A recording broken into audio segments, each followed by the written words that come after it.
right. Good morning. Good morning. Good morning. I am. Uh, we're doing a remote cast here. Bear with me for a couple of minutes. Dave will be joining me in just a minute. He is got something for you guys, and I got up like just a little bit ago. Literally a bit ago. Okay. All right. Hey, Dave. Are you there? I just realized I'm not going to be able to set up Rumble from my phone. Okay, you can recast it. What's that? You can rebroadcast it to Rumble afterwards. Yeah, I was thinking about that. Yeah, go ahead, get yourself in here because we're live. What's that? Go ahead, get yourself in here. We're live. Okay, well, I'm not there yet, but well, you can talk to him on your way. Okay, about how far out you think you are from there? Oh, let's see.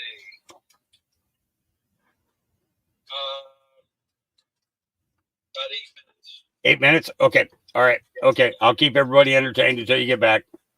I'll do a little song and dance. Maybe go over my Twitter if you want to get into anything like some of the, especially the one I just mentioned, 11.3. Okay. Okay. Cool. Yep. All right. Okay. All right. Bye. Okay, so he is 8 minutes out from where he is heading to. He's going to be doing a live from the Insanity. So let me get no scripties. No, I'm actually lucky I got clothes on right. So wouldn't have been no fancy. Would have been nothing fancy. Wouldn't have been nothing fancy. Let's see. Okay, so I got to pull up his Twitter screen share. Oh, by the way, good morning. I don't know if I said good morning or not. I'm like, you guys have no idea. I'm so like not awake right now. I had a very long night last night.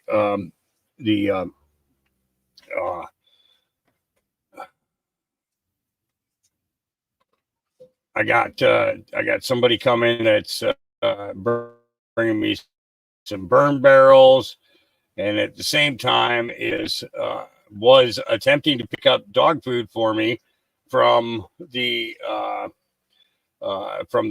local Walmart. And it turns out Walmart doesn't have power right now. So the guy drove all the way down, and for him, that's like a 40-minute drive to get to the Walmart.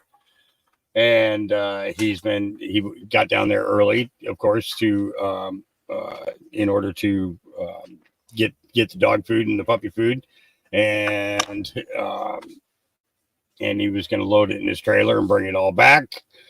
And they got no power, so they have no idea if the order is whose or anything else. Hey, big dogs, get out of the puppy food now. That's not yours. Sorry, guys. I gotta, I don't.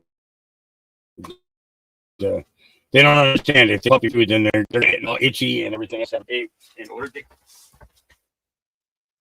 react to it, because it's not made for full-grown German Shepherds, it's made for puppies, no, I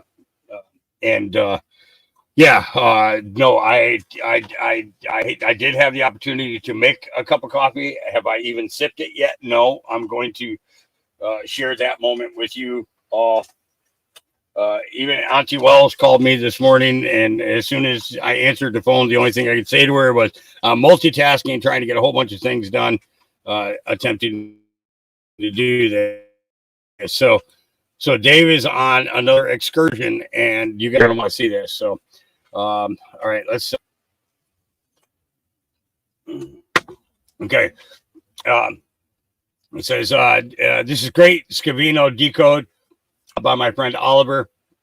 Parts of this dive coincide with a dive I did with Slow Country off the IngersollLockwood.com site. Address bar of the Republican governor's support of Texas. So let's pull this up and give you guys something. Now he is always a little bit low. So I will date D. He'll be with us in about 6 minutes. I will pass that on. Okay. So to me, he talks a little bit low. I've got everything set at the max volume, so I have no guarantee how well you guys are going to hear. But hopefully you can catch it all. Here we go.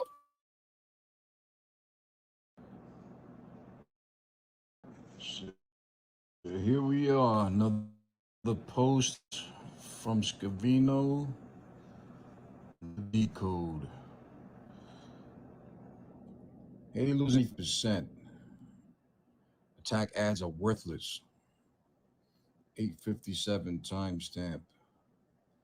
Today's date, January 3rd. So I look up the 8:57, and that reads, do you believe in coincidences? Only the beginning. You're talking about fraud, resignations, and cheating. And that link leads to this article here, right? Data fraud, CEO to quit. We've been hearing a lot about resignations lately, right? But what's interesting about that, right? The time where we get that from, go back to the post, 35%, right? What else is in that post? Well, if you click this here, it takes you to a link. I included the link in my post that I'm gonna drop after this video. But that link, the timestamp on that link is 1020. Drop 1020. Being used against the National Guard is now active. Referred to old drops regarding Saudi Arabia and National Guard. What happened there will happen here. The wave. It's coming, folks. It's coming. I know we've waited a long time, but it's coming. So what else do we have? I counted 9 caps in this post, right? So 9 caps leads you to drop 9. Drop 9, what does it say? What happens if the truth about Haiti was released through the looking glass? Interesting. Timestamp. What is it? 2230. What was the timestamp for that article? 2220. 10-minute difference. I think that's very relevant there. And then you got today's Delta, January 30th. What does it say right at the top? Resignations. All right. The public is being sheltered from the full extent of their crimes. That's coming.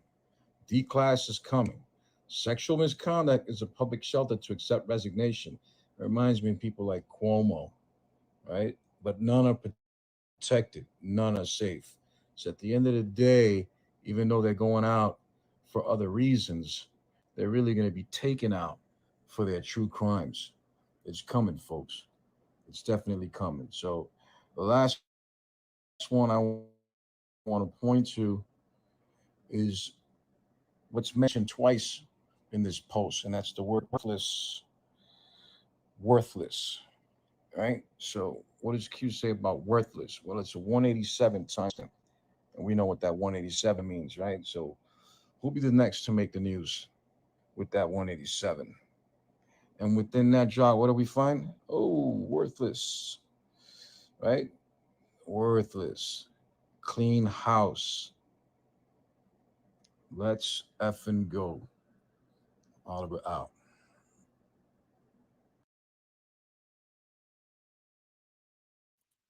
Okay, so that's Sir Oliver Pollock, uh, in parentheses, So here Kaiser. we are, another post from And it's Scavino. this is his direct The link. decode. Give me a second here to Haiti losing. stop that from going. And this is his Twitter handle here, or to get to him. So if you want to pull that up and take a look at it yourself, you're capable of doing so.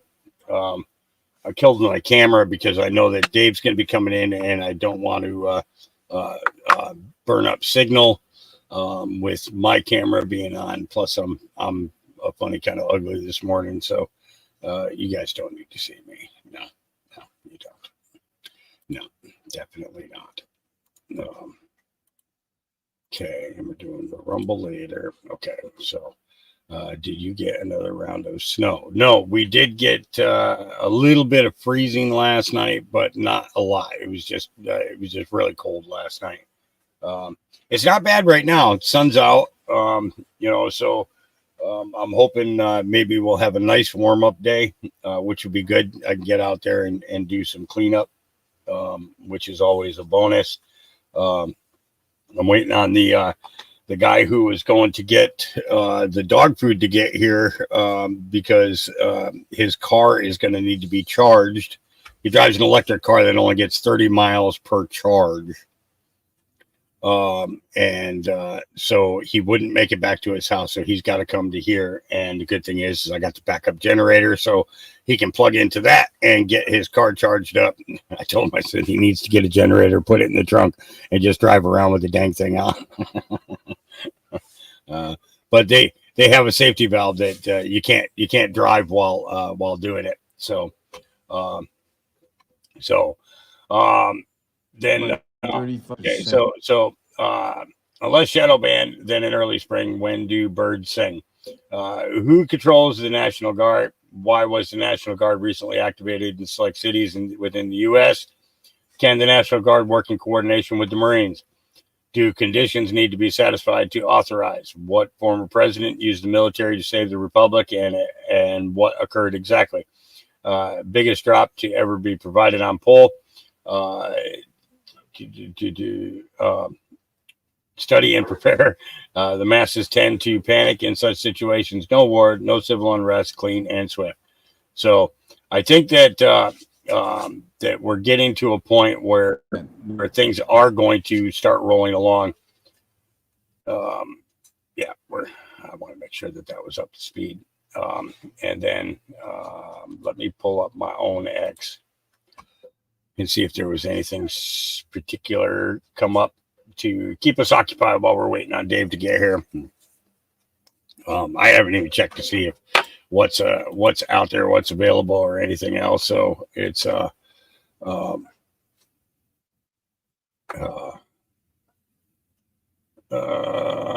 yeah, there's one thing.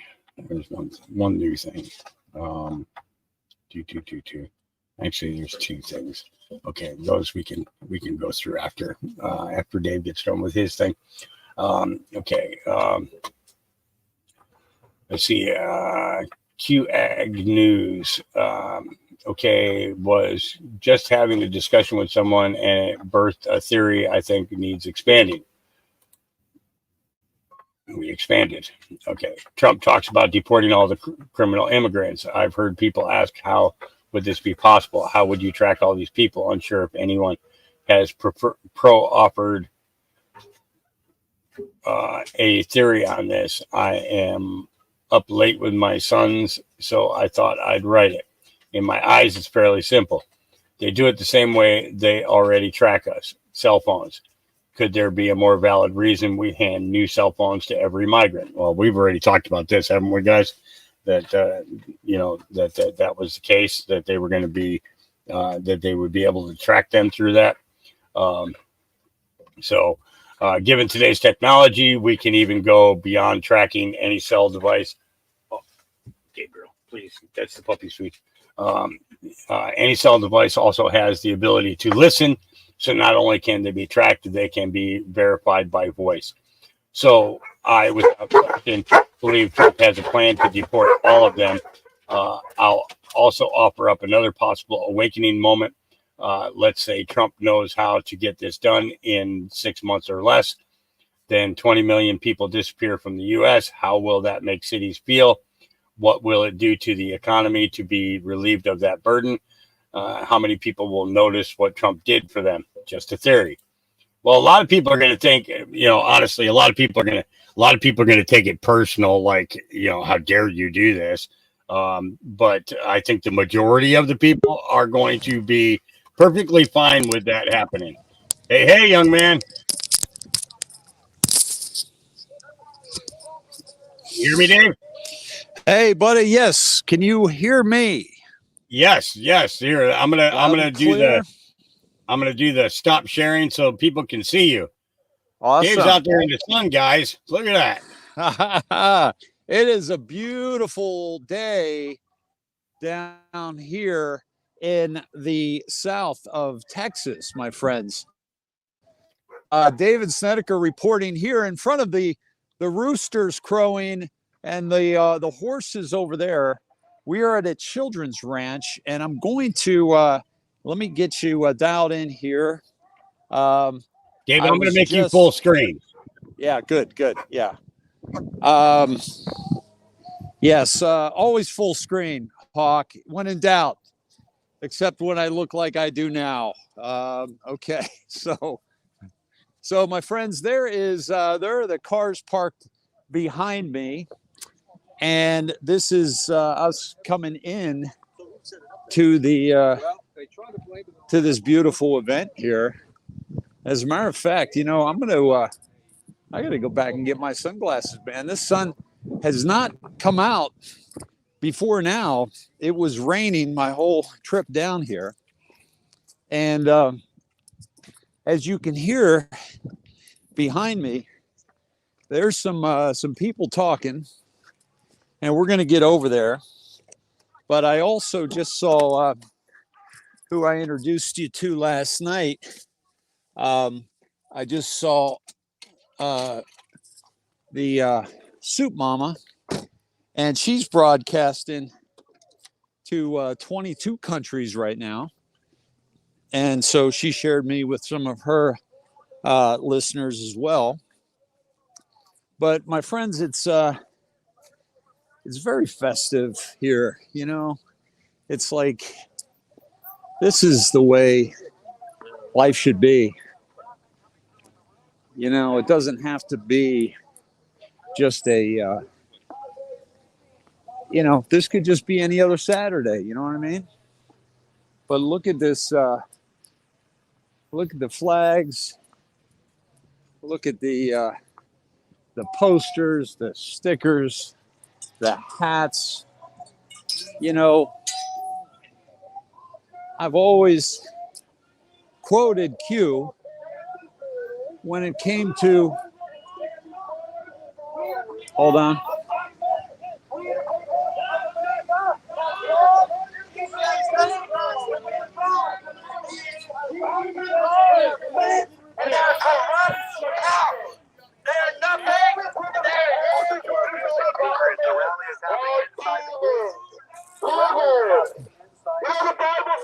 Here we go. Okay, it's kind of a free for all here. How you doing, brother? How you doing, man? Good, thank you. It's a free for all here, my friends. It is. It's basically you're not really hearing what anybody's saying out there because it's they're kind of talking over one another.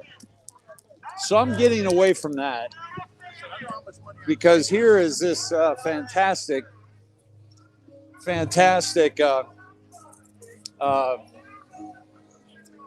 event here. They got a little music going.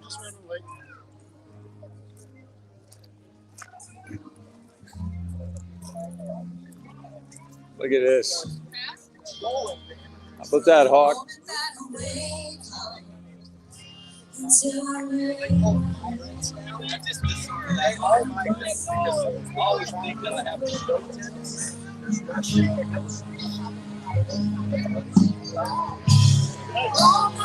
So this is quite amazing. And the thing I love about this the most is that this is what we should be doing on a Saturday afternoon. Why wouldn't we do this on a Saturday afternoon? Really get together and play some music have a picnic, have vendors. To me, I just want to kind of, as you're kind of going through your own experience here, I want to share mine, and I'm going to get away from the music just a little bit so I can have a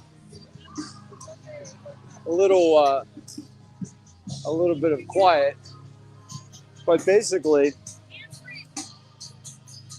this isn't about just a border issue. It's not about just taking our border back. It's really saving our country, because this used to be our country. And with every illegal immigrant that comes across this border that doesn't,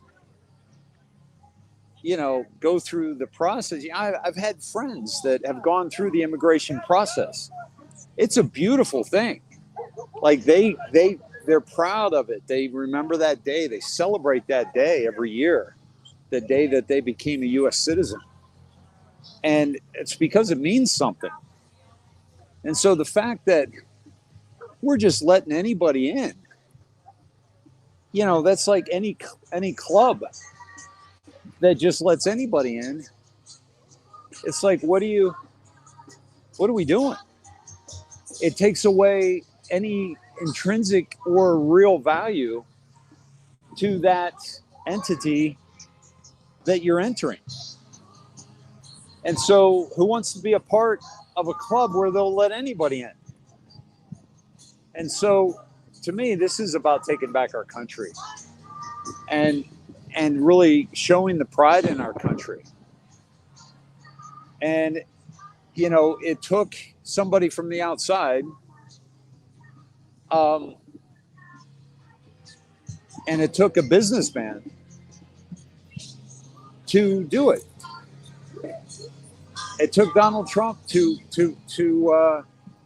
call out the evil, call out the disgrace that has been our country and our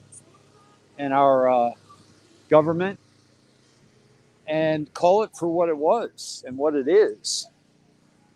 And it's a scam, from the financial to the with the fiat currency situation to the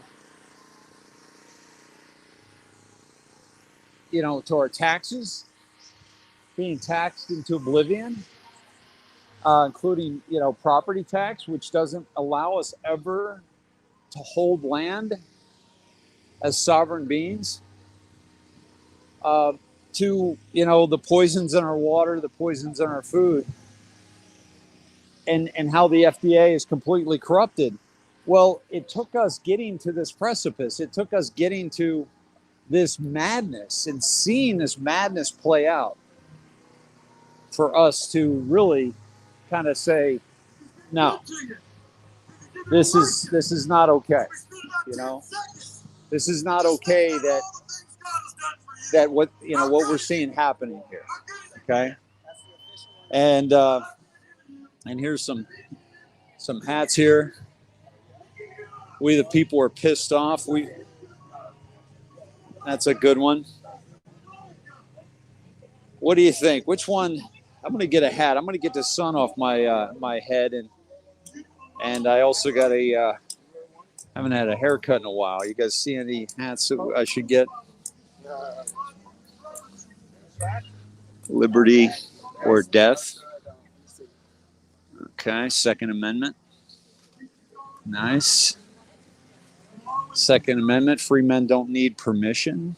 How about that one? That looked good on me, wouldn't it? That little stand with Texas, close the border.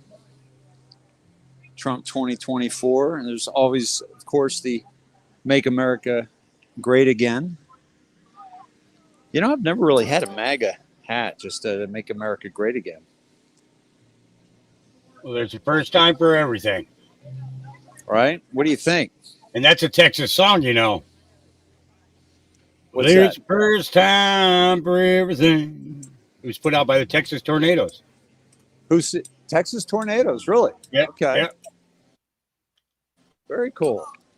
All right. I think I need a MAGA hat. How much are your hats? One for 35 or two for 50. Okay. Let's see. So a $35 hat. Okay.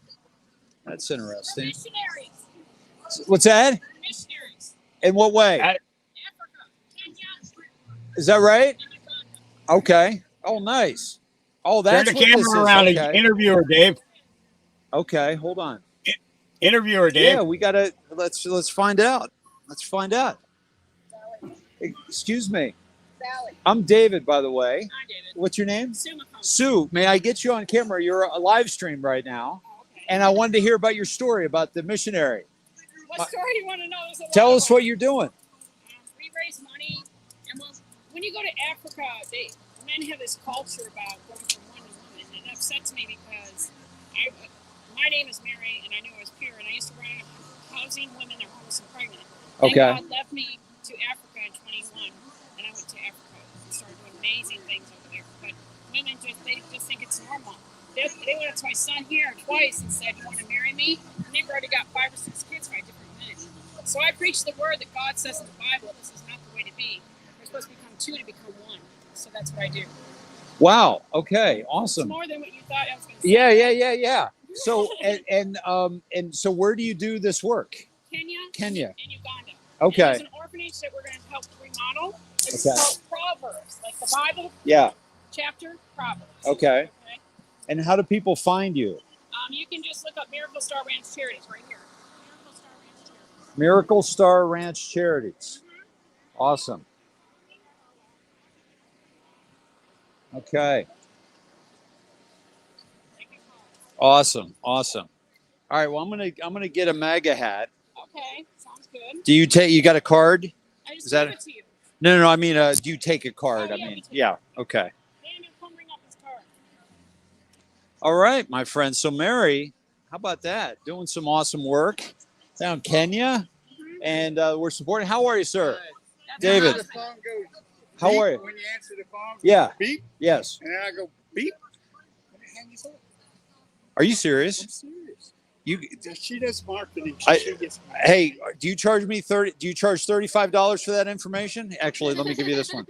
Is that a $35 tip that you're giving me right there? You want to make a donation? I need to give you a Yes, form he's for, I buying can a write. You can That's- write it off on your taxes. What's your name, bud? Richard? Richard. David. Pleasure to meet you. Okay. He Nice has to me meet take you. along with me. I'm gonna. Here, where's your credit card? This is my first MAGA hat, guys. Right there in your hand. Where's my? No, forget it. There we go. I'll let Well, you- what it is Here, take it. sometimes it taps and sometimes it don't. So we're learning. We don't have this. Oh, I see. Okay. Yeah. I'll let him do it. My eyes. Okay. Are Awesome. These are IT guys. His name's Daniel. So, what do you think? Hey, can I give you this? Yeah. Thank yeah, you. I got it. Can I? How did you get involved in this whole thing? Mary and Mary? There's a lady out of Gainesville. that Uh-huh. My wife had met in That's 2016. how we became missionaries. Then we No. I see Christian We met Radio her. everything. Okay. I started the African chapter in Austin, Texas for Nigeria. Wow. I was Okay. the white girl. Wow. Okay. All right. she 78736. 736. He's from the Austin area. Yes. Dripping Springs now. Just My moved. parents live in Dripping. Awesome. we, It's a great town. She loaded up my truck as much as we could get on it. Thank you. Thank you, Mary. Inventory it later, and we're still working on that. Awesome. So we have knives and other our son's paintings, Very cool. and Damascus knife. he has Damascus. autism. Holy cow. issues. But we believe God can heal. Wow. Look at that. The cases and everything are made. All Whoa. are different. Not one's the same. I didn't bring it in the long one. though. That's beautiful. Wow. Went flying a little bit ago. Where'd you find that? Dave, is that Damascus Damascus. steel? God brought Is that it it's It is. Damascus steel? Yeah. Yeah. Right on. That's his name. Yeah. How much is that? This is 150. Okay. All You right. take one home tomorrow. Yeah, I know. Thank you. I, little one, do I look like I do anything little to you? Huh? Oh my goodness. Look at that one, Hawk. Holy cow. Wow. Now this is my size. You know, for $20, that's a steal right there. That's not $20. He sees us online. So what are you doing? That would be a steal. Yeah, you don't. Wow, that's amazing. Holy cow. Hi, bud. Look at this. Hi there. Wow, how much does that go for, that big one? Big one, $375. Okay. Well, thank you, Mary. I'll stop in and say hi again. Appreciate you. Thank you. Richard, nice to meet you. What do you think about that cookie? Oh, I love it. And I've got an Aunt Mary. Love her, by the way. She's awesome. Elvira. Good. How you doing? So that was Elvira from Soup Mama. So they got some music playing. So Hawk, what are you hearing in the chat? What any thoughts about what you're seeing here? Oh, you got all these swooning women saying, "Dave, I love you." D. Hager said that if I don't tell you that she said hi, she's going to do something awful. But you got 222 people in chat right now. Or 230. Awesome. I'm sorry, that number is increasing. You got 16 on X. You got 172 on YouTube and 42 on the Facebook side. Okay. And everybody's listening intently. Awesome. Well, listen, I when I take a screenshot of all those women swooning over me, so when I'm down and out, I can read them. Would you? And I'll make sure I save the chat so you can scroll through it later. Yeah. Hey, look at that. We got a little, what do you call it? A little drone there. So there's Soup Mama right there. So most of the people that are parked here that we're walking right now, they were the people I was with. They were the people I was with yesterday, and they all came in last night or yesterday afternoon. But there's a lot of cameras going on here. I'm gonna be talking to some people, but I wanted to just connect with you guys, first. So, a lot of people streaming, a lot of people taking it in. But, the main thing is that why aren't we doing this every weekend in every town, around America?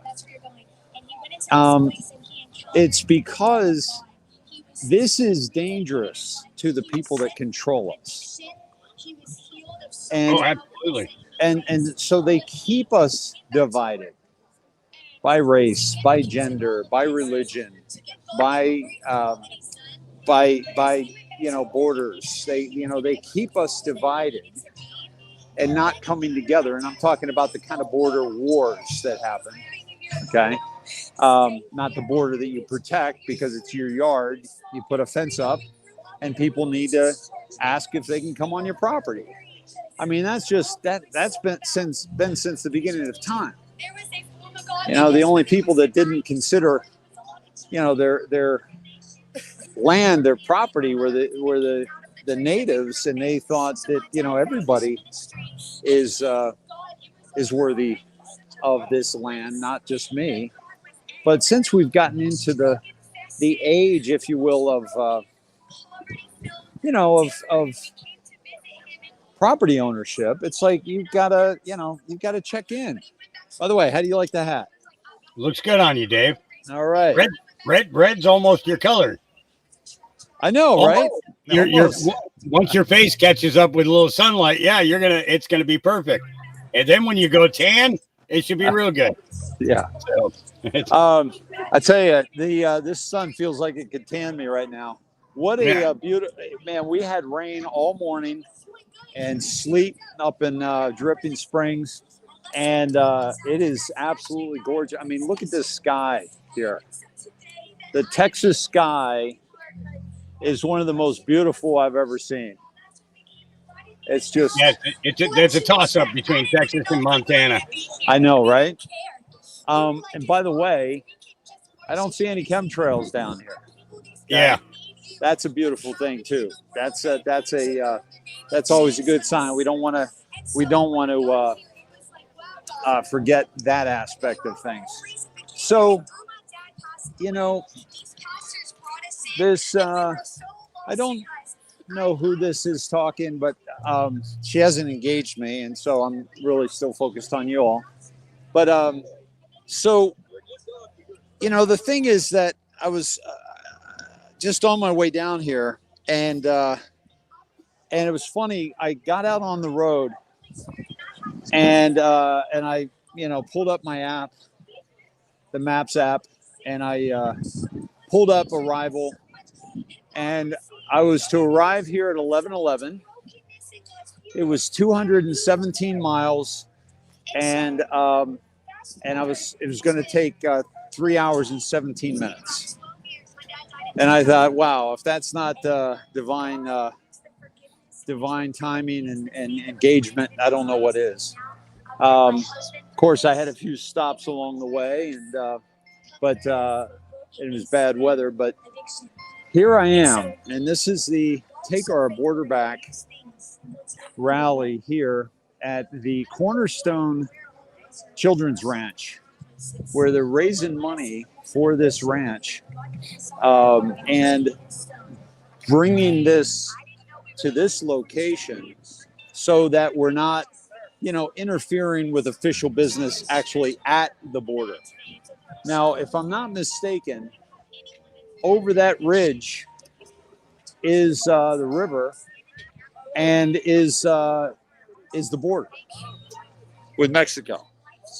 And I'll confirm that as well. But that is that's really, you know, where it's at in this ranch. What they've had problems with illegals coming across and, you know, going into their pantry and raiding their refrigerators and things of that nature. And so there's 10% for the big guy right there. Like that T-shirt. I stand with Texas, take our border back convoy. Fuck off, we're full. I like that one. So, but I was just thinking about this situation that we find ourselves in here, Hawk, and that is the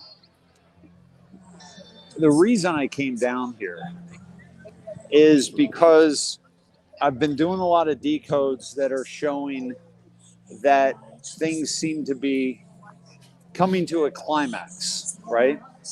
But here's the thing. If you know me, you've been following me for a long time, you know that there's been many opportunities where we say to ourselves, wow, it looks like it might be this Friday. Looks like it might be next Friday, or this is going to be a boom week, right? And these are a lot of the communications that we got from Q that we didn't honestly quite know how to navigate or how to understand, right? And so, with that in mind, what is it about this time in human history that I think, you know, things might be a little different, that something might happen? Well, one of the things that Q talked about was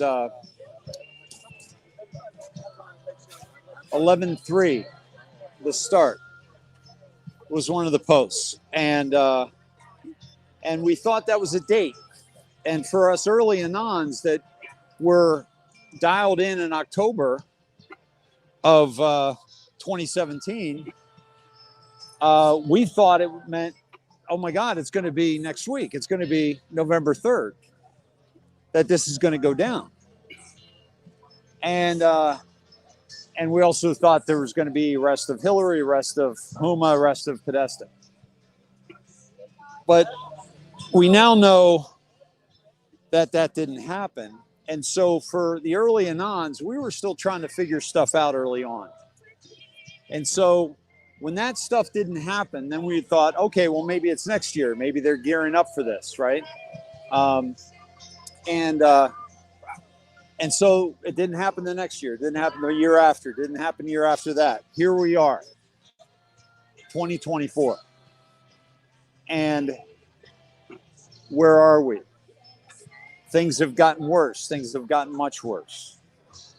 But things have gotten to the point where they've been heightened so much so that everybody has to pay attention to them. People were able to skirt the issues. Hey, we're going to dinner. Don't talk politics. Don't talk religion. Don't talk sex. You know, really? Okay, what are we going to talk about? Oh, let's talk about the ball game. Let's talk about, hey, what series are you binge watching now? We're talking about the last movie you saw. We're talking about a play, or, you know, the kids. You know, some of that stuff is important. Some of that stuff is really good, right? But we stop talking about the things that matter. And once we stop talking about the things that matter aren't properly taken care of. And so we've been forced to pay attention, and we're not being handed our freedom. We are being forced to earn it. Just like you and so many of our veterans, Hawk, earned our freedom for us. Well, guess what? They had to bring the war here. They had to bring the war home. And here it is. It's in our backyard. Okay? Are those the trucks, Dave? Yeah, these were the trucks that led the convoy. For godandcountry.com. Nice. Okay. Nice. Isn't that beautiful? Yes, it is. Beautiful. That's the We the People. They have the car carrier there. Yeah. And then this was Golden Hawk. Golden Hawk led us in the convoy. I only joined the convoy from Dripping Springs to Austin, and then met my sister for coffee. And then I had to stay in the area because I had my daughter, and then I came down this morning. Oh, right on. So that's what happened. So, but it was great. You know, it was. They gave me a bag of goodies for the road. They, made sure you had a peanut butter sandwich to start the ride, and some chips. So the outpouring of just pure, humanity. Yeah.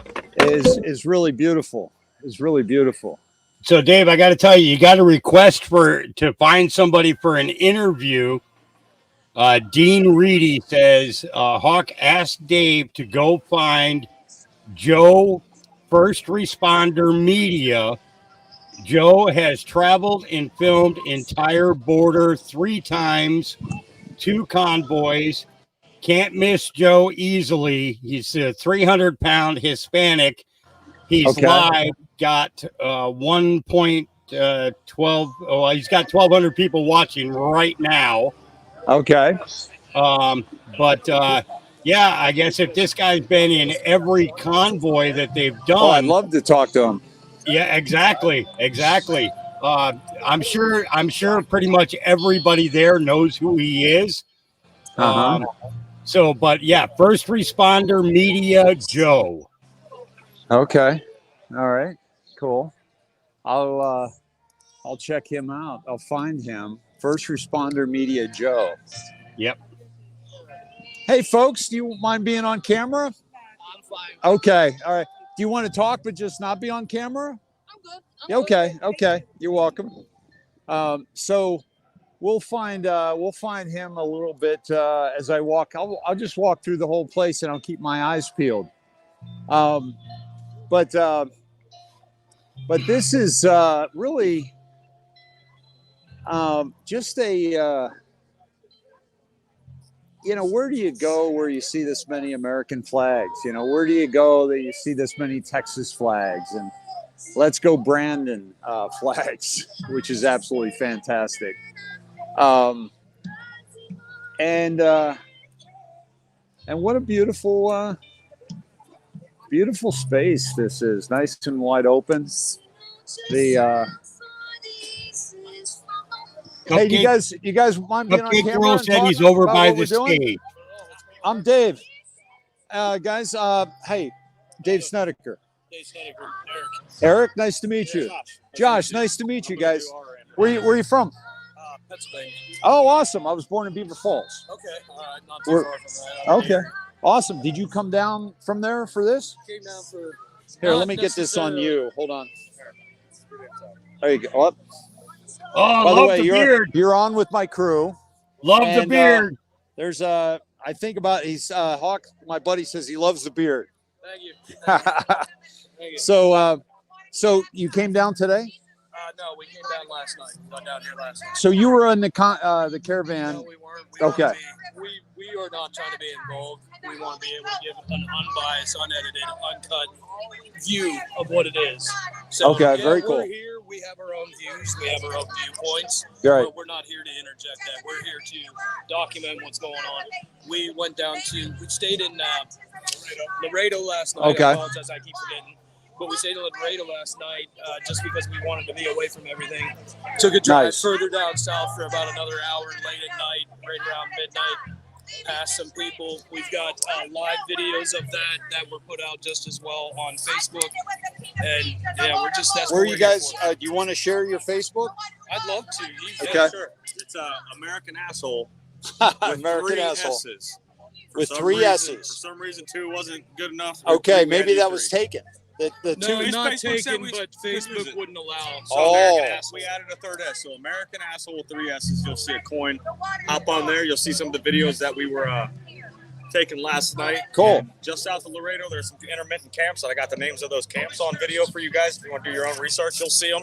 Okay. The camps with the buses and everything else, we got them on them videos. So go on that page and check it out. You'll figure it out. You'll see them. So what you did last night is what I'm looking to do later today, just to kind of see what's going on with all that. Yeah. What do you mind sharing what you saw, what your take was on all that? And your name again. My name is Josh. Josh and Eric. Eric, Right? And David.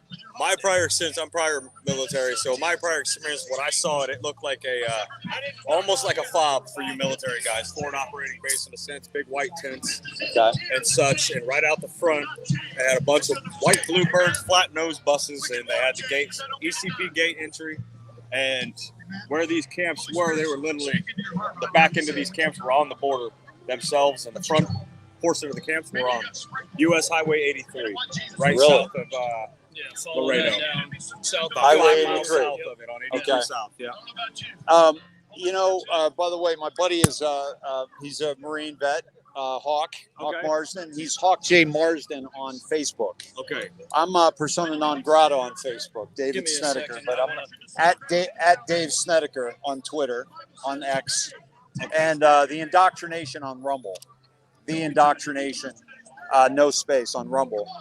But right now, I think we got I don't know how many we got, but we've got some on Twitter, Facebook, YouTube. We're definitely in the probably half a thousand maybe live, but normally we'll get about 8,000-10,000, in the next couple 24 hours. But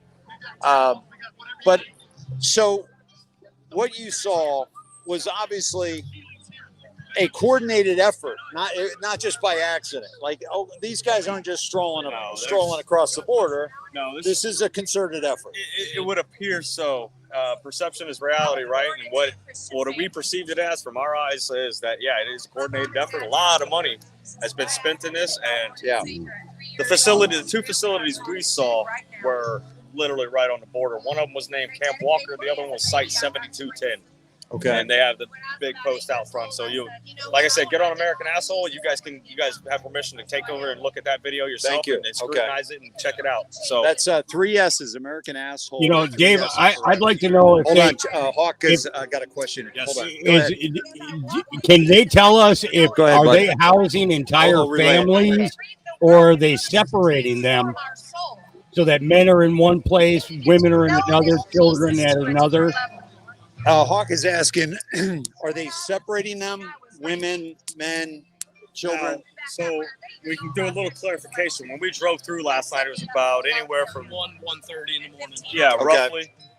We didn't see people other than the gate guard, the ECP, entry control point Okay. guard. Okay. That's the only person we saw. We saw one vehicle enter. And the Yeah, entire, nobody walking around the base that we saw. nobody seen. Okay. Yeah, there was nobody visually out moving around.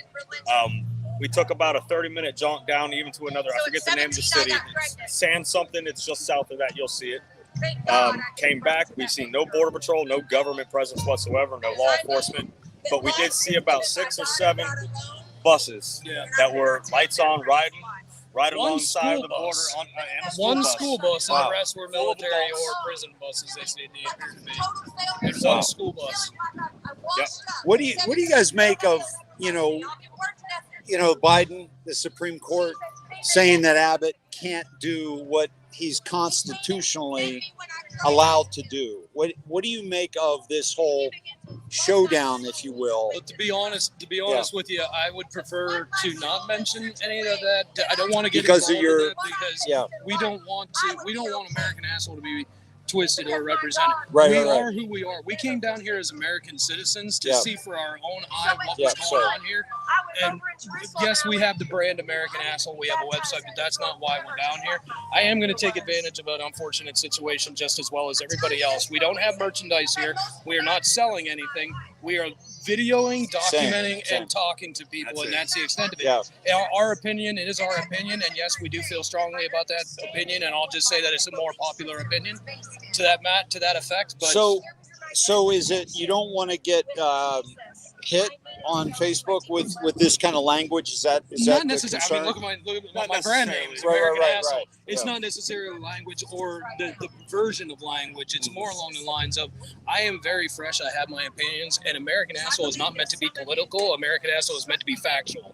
And Yeah, let's same. face it, Yeah. there's bad facts on both sides that we all have to accept. So we don't want to partake in fueling that type of fire. Pure and simplest form, we came here to get some documented stuff for you guys, undoctored, unadulterated. Let you make your own decisions on the things based Without on what we any have. manipulation. That's interesting. I see what you're Or saying. anybody Yeah. else messing with it, obviously. So Well, I think that, there's a thing that you go from, I've always been careful to differentiate between speculation and fact, right? correct. And so you guys went out and you saw some facts.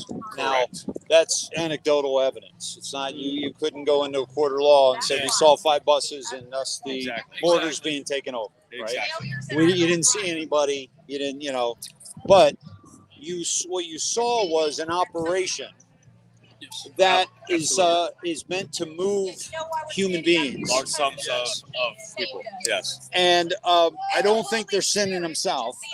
No. So the No, we obvious, were heading south. Those Right. buses were heading. we're heading back the other Yeah. way. That's right. And were they full? From what we could tell on the school bus did not have tinted windows, and it did have people in it. Okay. The other buses were in they dark were hard to areas. see we 'cause could they see. were all tinted out. But Okay. They were them Bluebird buses. The Bluebird. Okay. Flat nose. Some of them were dark blue. Some of them were white. Okay. Interesting. And so, I think the reason why so many people are down here, and this is beautiful. Isn't this beautiful? Yeah. It is. I mean, this is so fabulous. It's a historical event. It is. It And is. it's not a gathering the way that we see it. It is a historical event. And that's why we want to be here unpaused. Yep. I'm gonna switch you guys over here because my left arm is killing me here. I get it. But so would you say that this event, like an event like this, to me seems like, why aren't we doing this every weekend? Like this is a part of Americana that I think that we've been missing. Absolutely. Right? And that we're kind of like finding our way back to what we once were. Yeah. Right. But in a different way. Like, I think that, it's one thing to say, oh, I want to go back to the 50s when people had more power. More freedom from the standpoint. Yeah, from less taxation and less, forced medical experiments and things like that. But we're not going back to the blinders. Like, we've awakened. So if we're going back to this kind of a situation, we were just talking about how, we were taught to not bring up politics, religion, or sex at the table, right? Yeah. So we stopped talking about what really matters. What matters? Right. Yeah. Right? We stop that parenting role to teach our children and to talk about the uncomfortable things. Yeah. Oh, we've completely lost mentorship, menteeship. I mean, that grew our country, and that grew our civilization, for crying out loud, right? Communication is key to every bit of success. Yeah, absolutely. And so you gotta, and it's about, deferring to the person that knows more about something than others. Absolutely. And the only problem with being awake is that we're not offering any PhDs in awake. Nope. And so you try to tell somebody, and we don't come from a place. Well, after you get some, I've been doing this for 18 years. I've been doing this show for 5 years. Nice. And thousands and thousands of hours. So you build credibility that way. Yeah. But I still couldn't talk my dad and my brother out of getting the job. Okay, so why? Because I didn't have any credibility with them. Because I didn't have a PhD. I didn't have, so it's unfortunate. Are you guys Q guys at all? Do you follow Q? Occasionally I do. Yeah, okay. So I try to absorb everything that I can. Yeah, right. Great information drop. Depending on how you take it. I've taken my audience down both roads. Maybe it's a bad operation, a bad psychological operation to get us to just get complacent, or it's the greatest information drop in history, and it's created the revolution. It started the revolution. Yeah, part of all that problem is that we have a whole generation. I hate to be generational about it, but I'm 40 years old. He's 34. And Okay. got a whole generation. I'm from the Iraq generation, OIF, and your buddy will appreciate that. Yep. But we've lost that sense of, like what I was just saying, mentorship. Yeah. We allowed this to happen the way it happened. And if it's my generation or anybody's generation, it's nobody's fault. I would say I think we just need to hold each other accountable. Accountability. So one of the things that Q talks about is that you know this because you guys are military. I was never military. Okay. I want to be clear because there's so even Josh, a couple you were of videos. military. Okay. I uploaded a video where I may have implied that, so I'll let that out there now. I may have implied that, but I was never military. Okay. There was a confusion with one of my videos where I was talking about my military friends who, when they heard the name American Asshole come from me, they told me that was exactly the name that they were called every day they were overseas because of how they had to do their job. Okay. And when I was telling that story, I had a lot of people on my YouTube channel thank me for my service. Oh, Make a statement about that. But I want to be clear because I don't want to be confused on it. Yeah. No, this is going to be a hard thing for people to be able to choke down. You don't want to. Sorry for the camera, guys. I'm getting dialed in here. Well, thanks for that clarification. So, but as military, Josh, you know that Q said military is the only way, right? Generally. Okay. It depends on how you're going to look at it, though. Yeah, go ahead. Yeah. So, but Q said 20 times that accountability, transparency, justice is the only way. Absolutely. And so I think what's happening, also enjoy the show 100 times, which is I think we're in a show. I proved without a question, one frame of video, I proved that the Joe Biden inauguration was not shot live. We've had this discussion plenty of times on our ride down, and here we are. It's everything is manipulation now. So everybody could just be clear on the way they think and do the research and check things out yourself. Anything can be anything. Yeah. Perception is reality, like Johnson said. Perception is reality. and everybody has their own perception on anything. And we hate to cut your interview short, but I'm going to lead off with that. Yeah. You guys. Beautiful. Perception is reality. And from what we saw firsthand, especially last night, is there is a large logistical complex set up to move large amounts of people from point A to point B, and that's everything it looked like. It looked like little fobs for all you military people out there, popped up right on the border and right on the side of highways. And if you go to our page, American Asshole with 3 S's, you'll get them videos. You guys got permission to dig through them and check them out yourselves. Thank and you'll see exactly what we're talking about. I'm sitting out the side of the truck, and we got a recording for Beautiful, you guys. man. So beautiful. And for those of you in chat that are non-military, What a pleasure what to he means talk by with you. FOBs are forward operating bases. The indoctrination on Rumble is how you can find me. The indoctrination, no space. The indoctrination. Which is Write that down again. I'm writing things down because I want to cover more angles of what I like talking about Awesome. as well. Watch your back. So I appreciate that. Yeah, man. But great stuff, guys. And I actually want to check that out. And you recommend going down Highway.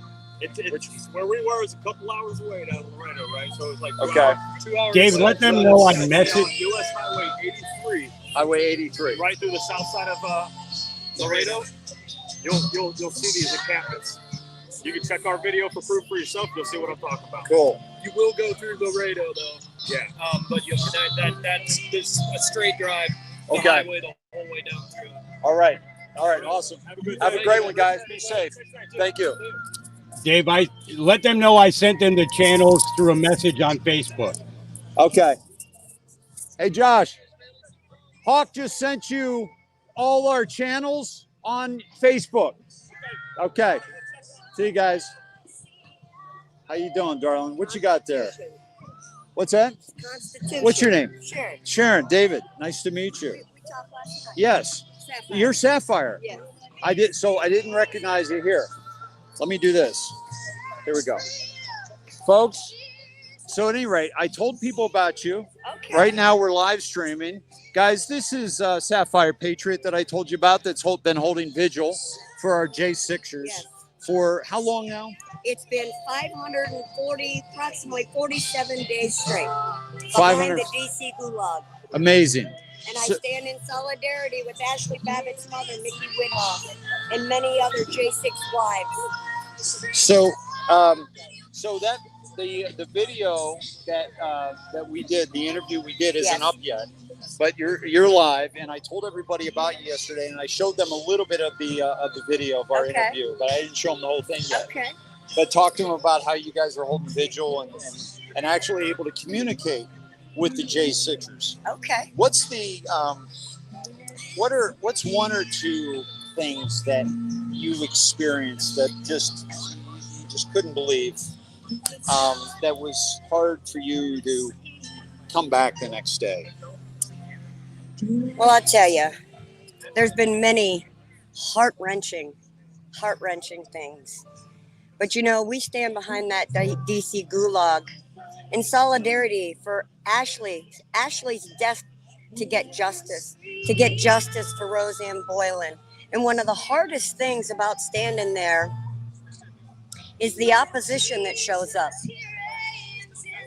And they say the most vile things.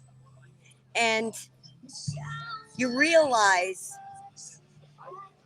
how Satan has turned their hearts so dark that they cannot see what's in front of them, that Satan will destroy them. Yeah. We are standing there for truth and justice. That's why we stand there. And I'll tell you, two of the most heart-wrenching things that keeps me coming back to that corner every single night is over 70% of our J6ers are combat veterans, decorated combat veterans who took an oath for this country. And the very country that they took an oath, they swore an oath to defend, is trying to silence them.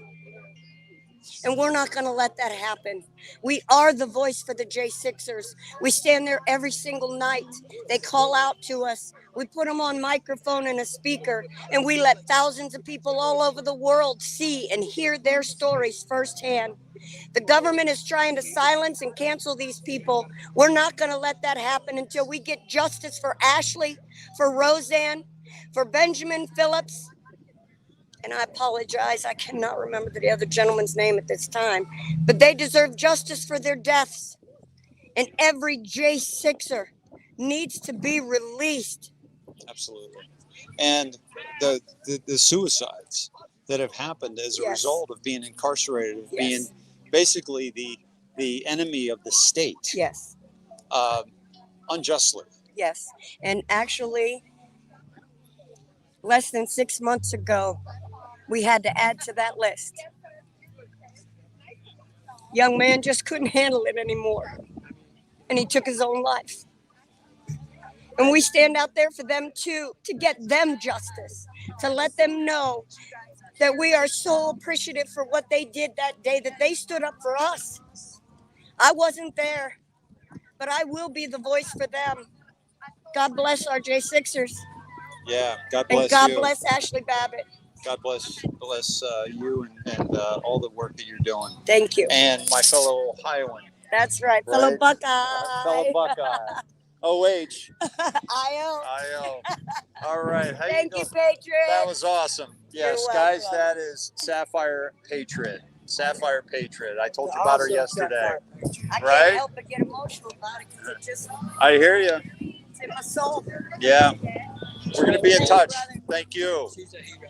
Isn't she amazing?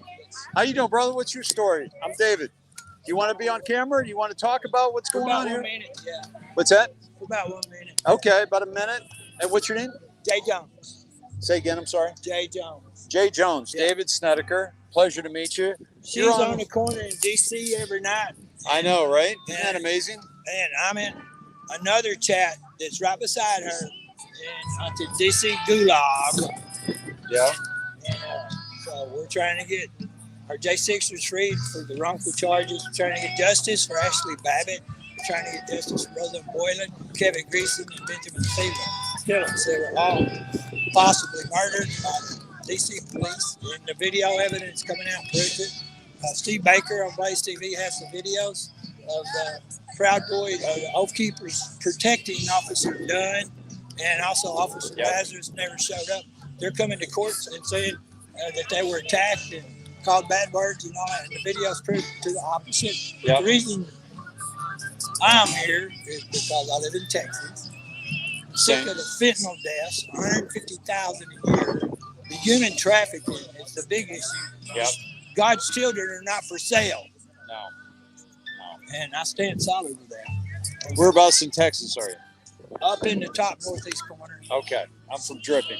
Dripping? But I'm Yeah. fresh. I'm fresh to Texas. I had to escape here to Texas from California. My vocal cords are ripped from hollering for Laura Logan, Ted Nugent, and Yeah, that was awesome. Sarah Palin, Yeah. Springs, and I was standing there with my Christian flag right by the stage, and my Christian flag is flying here with the cross. That's it. Is that your cross? Yeah. I got you on video the other night. It dripping. Yeah, because we need Jesus to help us. We're every denomination. Every denomination, yeah. Catholics and Jesus and Baptists and Methodists and Protestants. Yeah. We're all here, and we're all here for a cause because we're tired of the children being trafficked. We're tired of humans being trafficked. We're tired of the fentanyl killing 150,000 people. Our border is out of control, and we got to close the border to save lives. I mean, we love migrants. I love every race. I got a black gentleman friend here. We give hugs. I mean, we say, "Love you, brother." It's not a racial issue. No, it's not a racial issue. It's a border issue, and it's understanding that it's not by accident. It's by design. And guys, I meant to say this. I meant this to say this the other with the guys we were just talking with, and that is, it was found out, I believe this week, Hawk, that the UN is funding every migrant that crosses this border. Agenda 2030 is Yeah. part of that. Yeah, they want to. And then also, if you're losing like the Democrats are, you got to bring in more voters as hard and fast as you can so you can turn the red states purple and the purple states blue. Absolutely. But, this may backfire on them because all the people fleeing are fleeing communism and dystopian governments are ruling us with tyranny right now. One of our guys got harassed down there on the border a while ago. And they said he got a what? Harassed by the troopers. He got arrested? No. It's a long story, but he got loose. But, they were harassing him. They weren't. Oh, harassing him. He had to empty his van out and all that stuff just over an expired tag. Meanwhile, they're coming across. Their tags are, I'm guessing, are expired coming across. Too. Yeah. It's unbelievable. Okay, let's just say our desert, for one thing, it's a national park, a national forest, whatever you want to call it. Yeah. But they're trashing it. It's just, Shelby Park? Yeah. All up and down the border. It's just people's clothes, their passports, their bracelets, and all that stuff. Yeah. But the trash ain't the issue. Our country's out of control right now. Yeah. It is in cardiac arrest, and we're trying to do CPR on it. Yeah. And when you understand it's by design, you have to kind of attack it a different way. You have to say, hey, this isn't about humanitarian aid. We're exhausting all means. What's that? We're exhausting all means to solve this crisis. Yeah. This is all these beautiful people coming together to stand with Jesus and God in all races and all creeds and all colors to save our country. I'm 65 years old. I've seen this country rocking and rolling. Yeah. The economy, Yep. the security, the cops are locking up all the bad people that are committing murder. Now they just let the prisons empty. And also they're bringing in disease and stuff. They don't get checked. We get checked. Yeah. We got to get vaccines, but not them. Yeah. Thank God to What was your breaking point? What got you involved? Like, what was there something? Can you pinpoint a time or an event? I think the start of the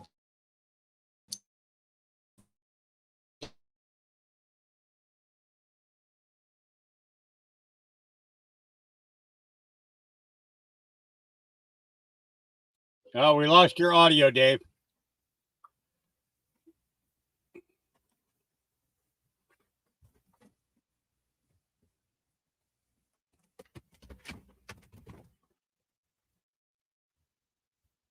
Dave, your audio's gone.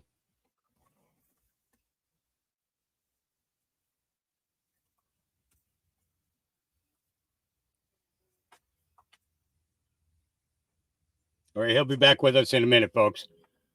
Give him a minute to recognize.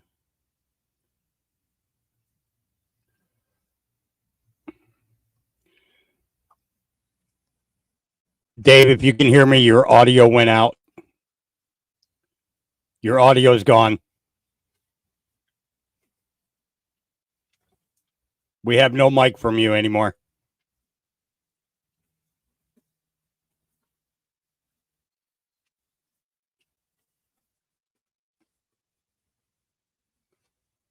Yeah, visuals are great, right? Yeah.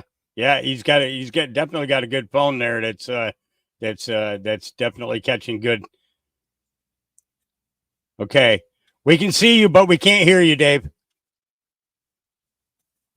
Okay.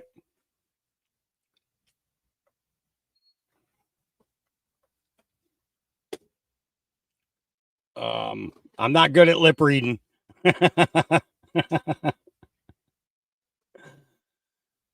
If there's anybody in the chat that has experience with lip reading, tell me what he said.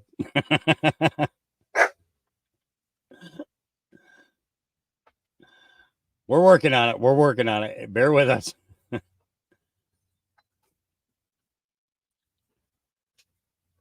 Okay, I think he's logging back in again, so let's give him a minute here. Yeah.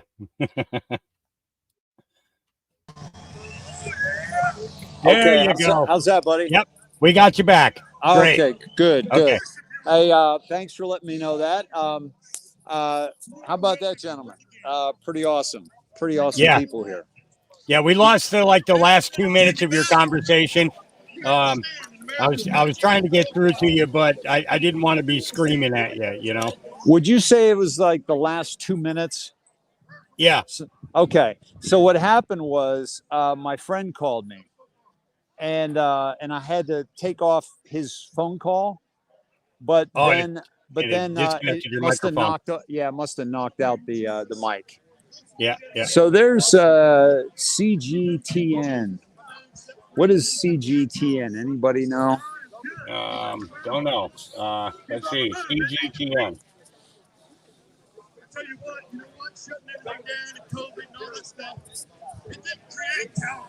Just Okay. English-speaking television news channel in China. wow. Okay, interesting. Why don't we listen in? Governor Biden, Governor Abbott removed that razor wire. The governor says he will simply not do that. And so there's definitely a political standoff taking place in the state of Texas over the issue of immigration. It is a major hot button issue leading up to the 2024 presidential elections in the United States. Frank Contreras, CGTN, You alone are Texas. You alone are worthy. You alone is who we bow a knee to. All right, there you have it. So, so why don't we take a moment, Hawk, and talk about, so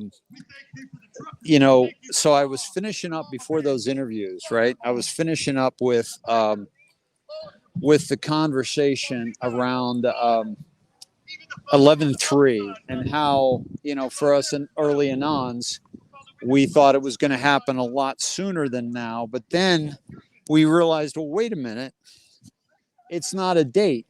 It's 11-3. It's the Law of War manual. It's the Law of War manual that speaks directly to belligerent occupation of sovereign land. And just to make a notation on that, Dave, we were actually talking about that long before Derek Johnson came into the picture. Years before. Yeah.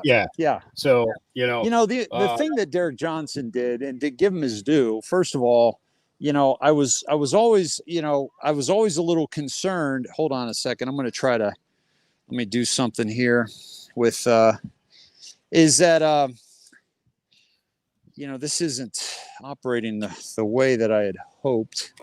I think, let me see here.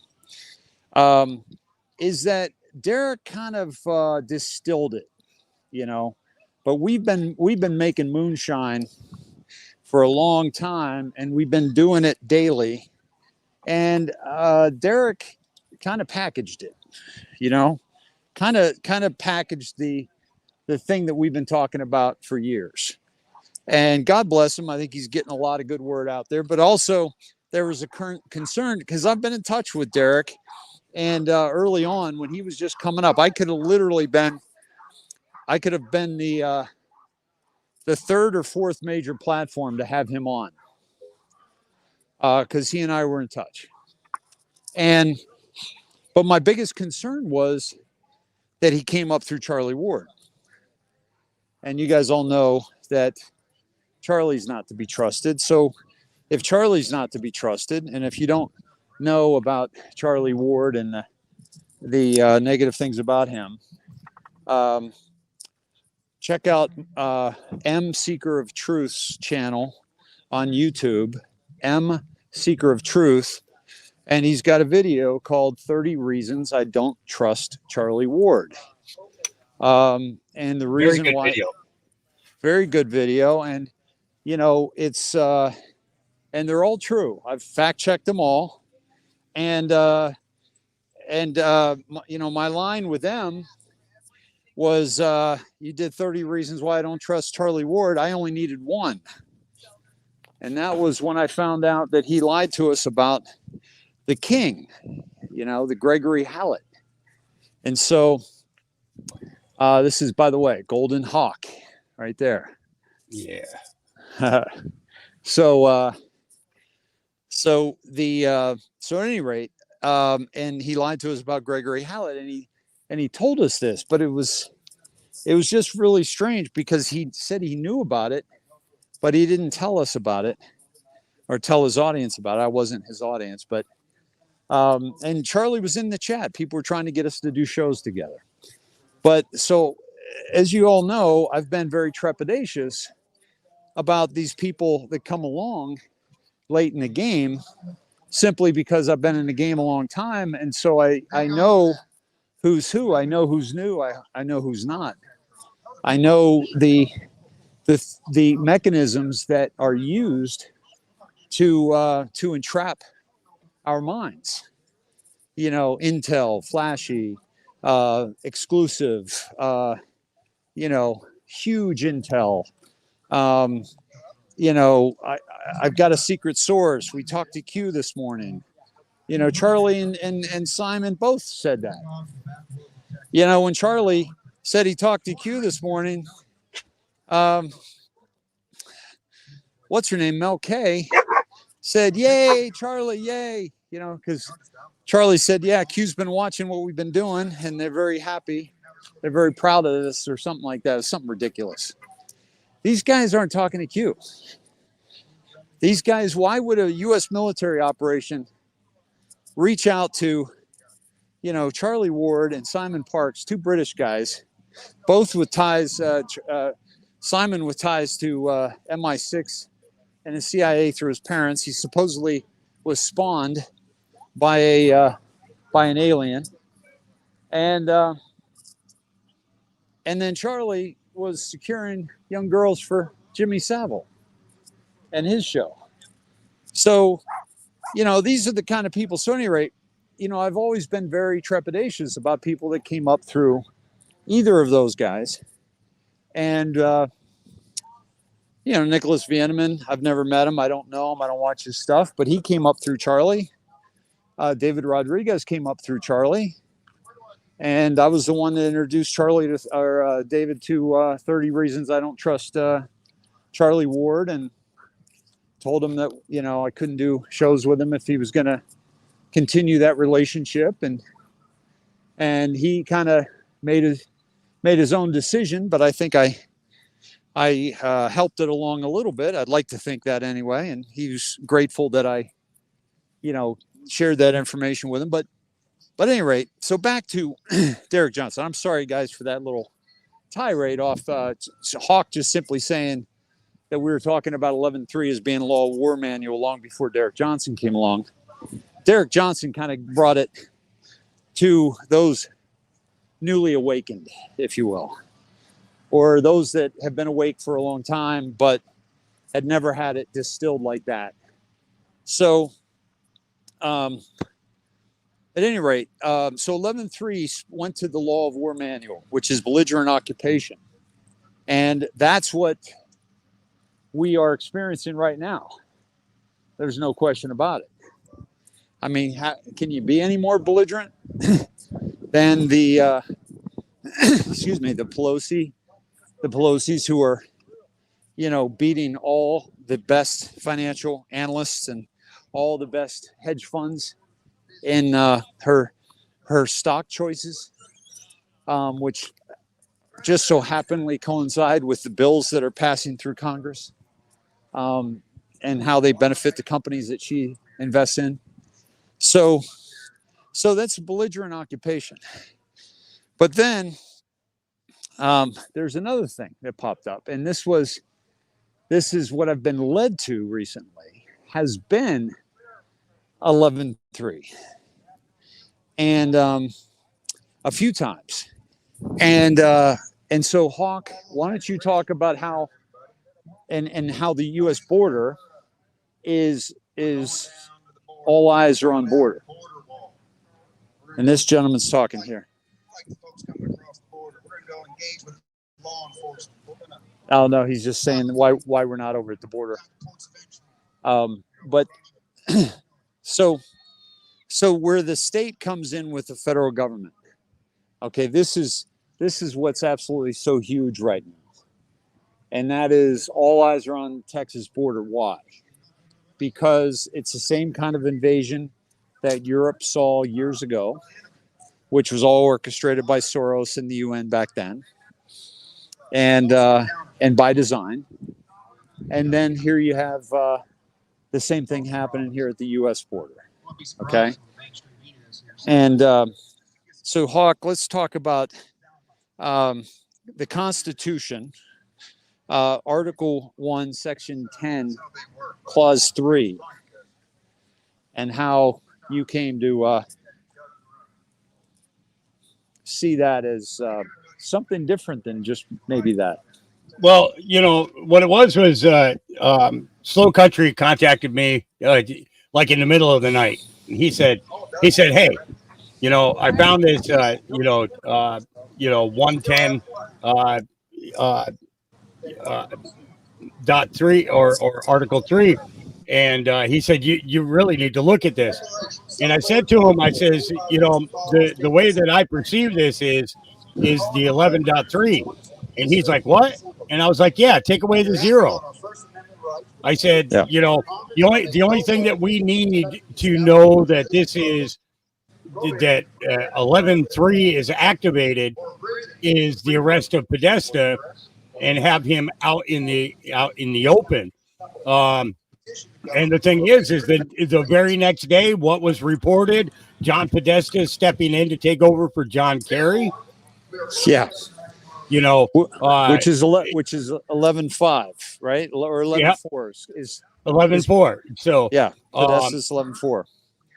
Yep. So it's this is very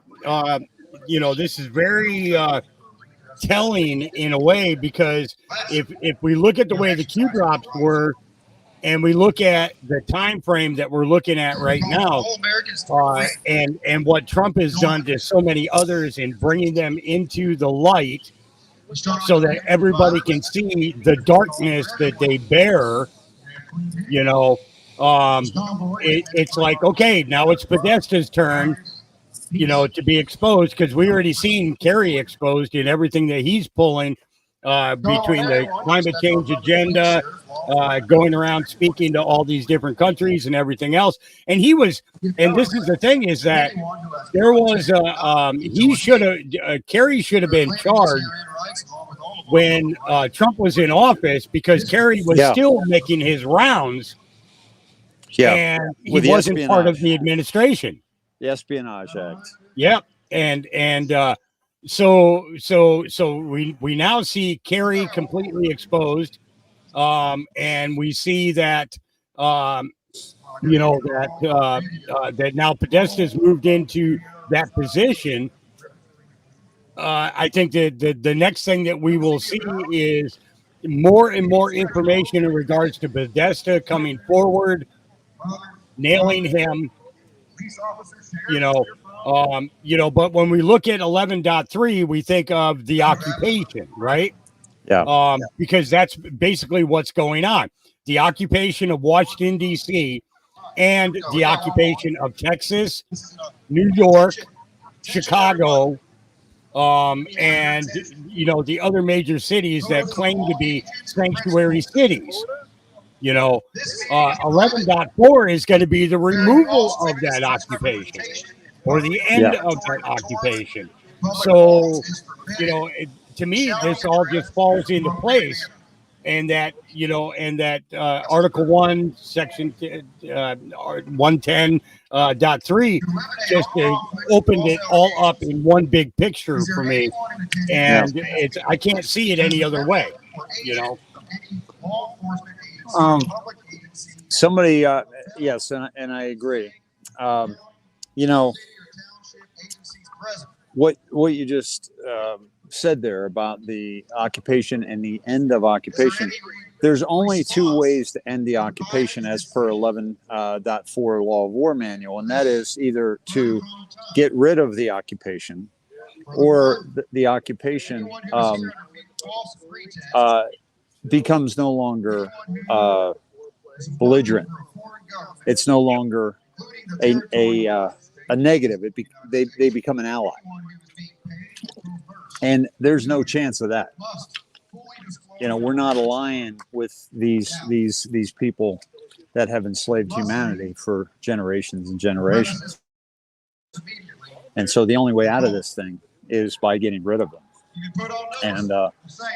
And the gentleman just said you've been put on notice. It's very much that's what we're doing. That's what we're doing here is we're putting our country on notice.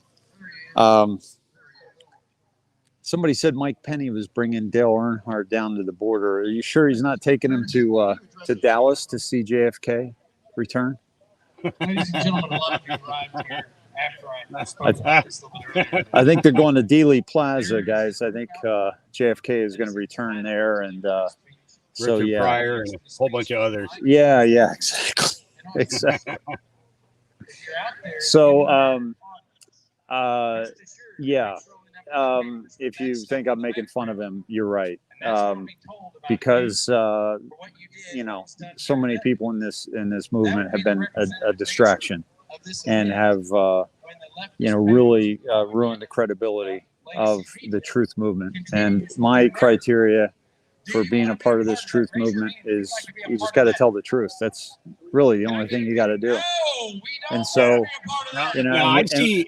Dave, I got to tell you, I can see, people coming forward with information, but I think the level of fear mongering that's going on is way too intense, way too, it's made like a forefront that everybody's got to be afraid. Everybody's got to be afraid.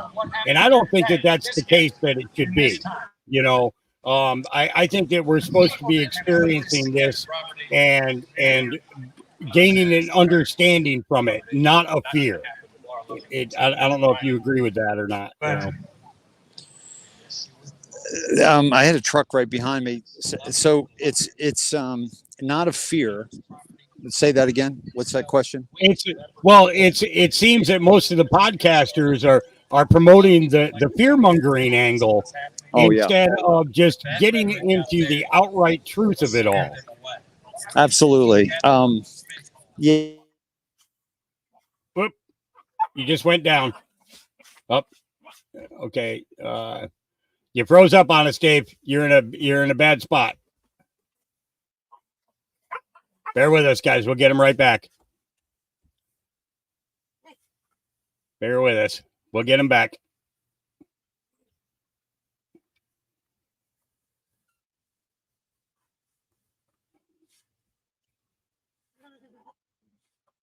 Yeah, I'm trying to share as many of your comments on the screen as I can, guys, but with him walking, it's hard for him to be able to take and read all of those. Let me send him a message to tell him that we lost him. Oh, there he goes. I think he's up. No audio again, Dave. Go out and come back in again. Okay, we got him back. We'll get him back here. Thank you guys for your patience. I appreciate it. Again, please remember, he's got a lot of people there with speakers. So we are going to be picking up a lot of that background sound. The only way that we can eliminate those is having them all the way over there by the trucks. I can go further away. Because the speakers aren't up yet. Can you hear me? Yep. Your audio's back now. The speakers aren't up yet. It's just the gentlemen who are kind of the MCs. So we can walk away and have some conversation. They're going to be bringing up some speakers here shortly, and if we hear somebody we want to listen to, then I'll walk over there and I'll just we can clam up. Hawk, are there any questions you want to read to me as I walk? Well, I want you to finish what we were talking about there with the fear mongering first. Oh yeah. Sorry. So I think you're spot on here, brother. And it's not just the fear mongering. It's using the things that they know will grab your attention. Right? Yep. It's using those things to grab your attention and then to use that and guide you for example, the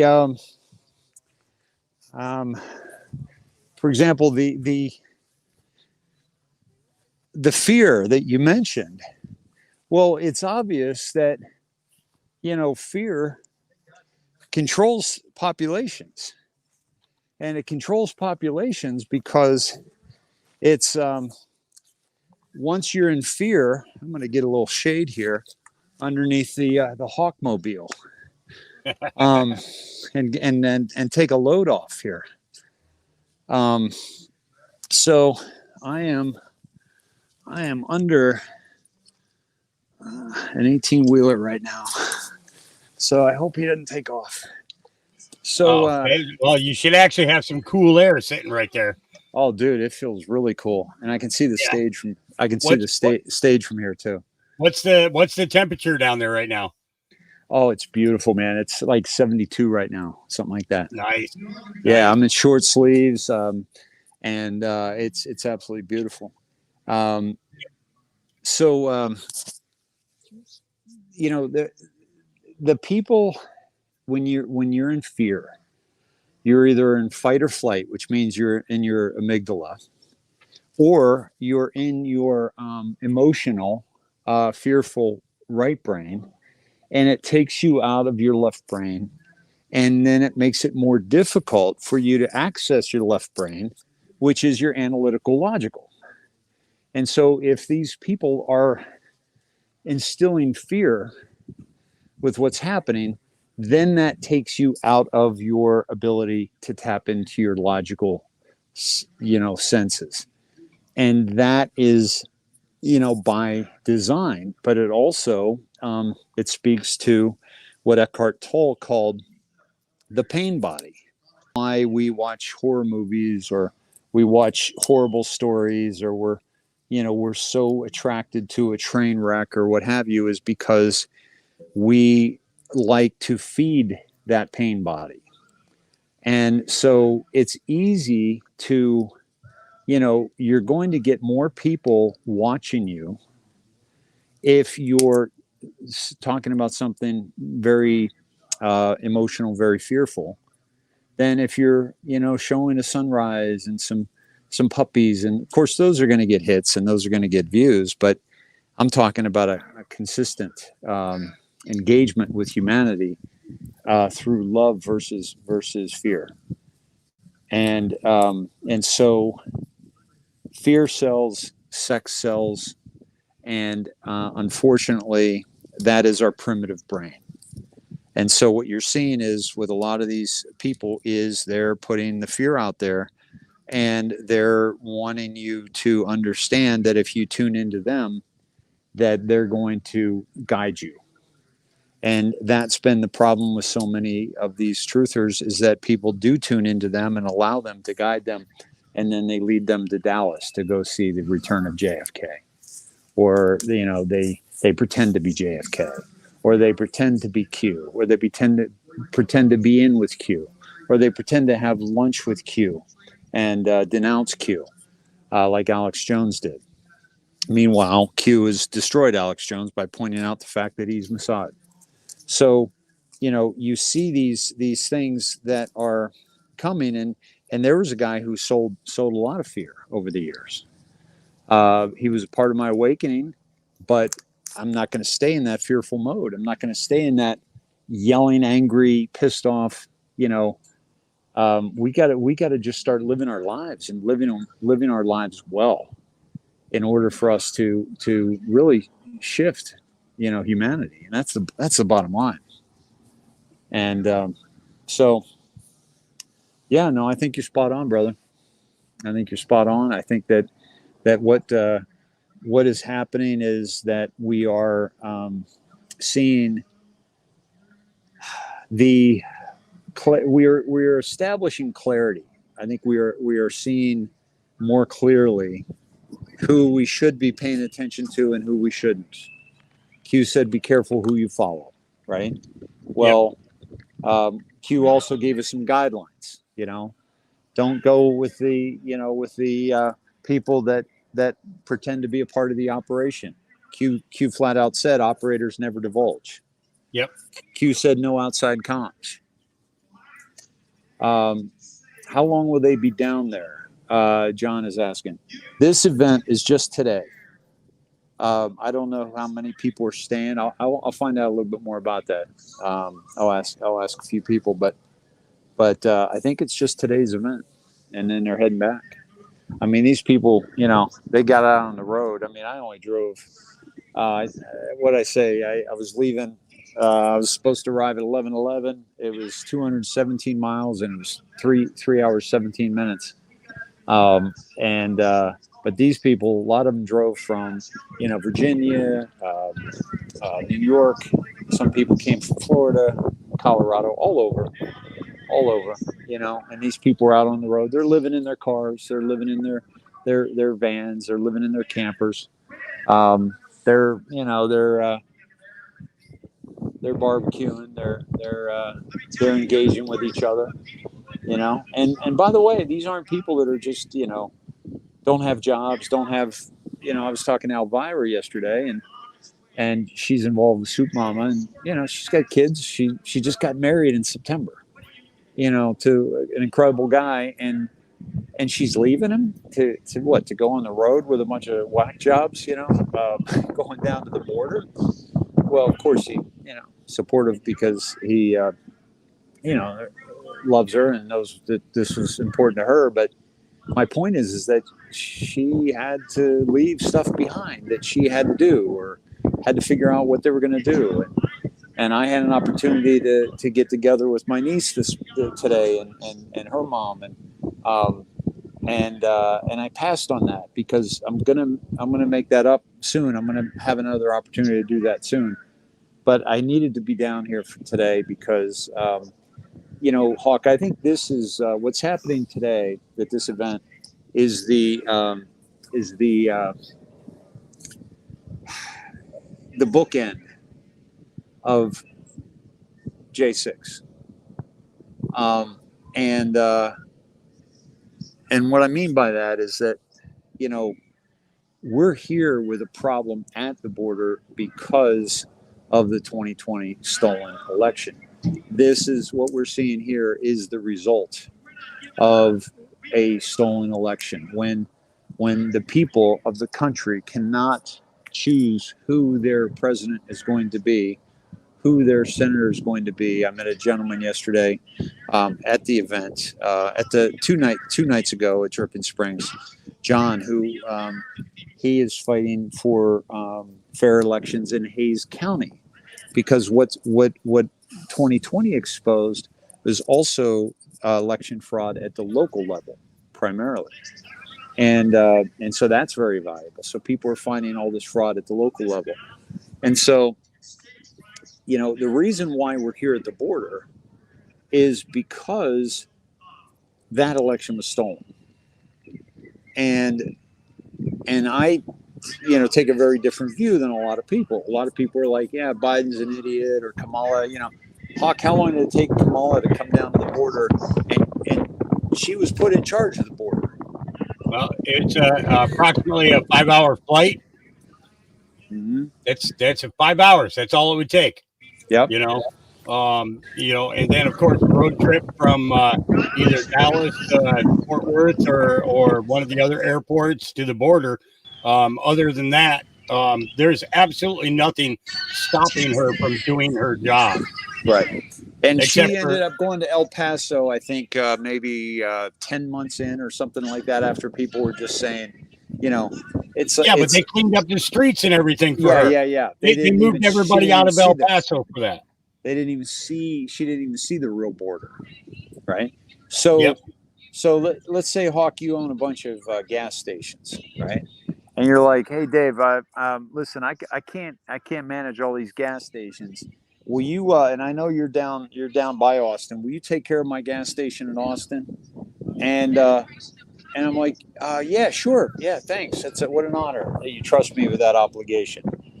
And you call me day 1, day 2, day 3, day 4, day 5, day 6, day 30, day 80. Have you been there yet? Have you gone by the store? No, I haven't gotten down there, Hawk. I'll get over there. Well, you put me in charge of that gas station. the place is getting looted. People are shoplifting. People are stealing gas. Dave, why don't you get down there, man?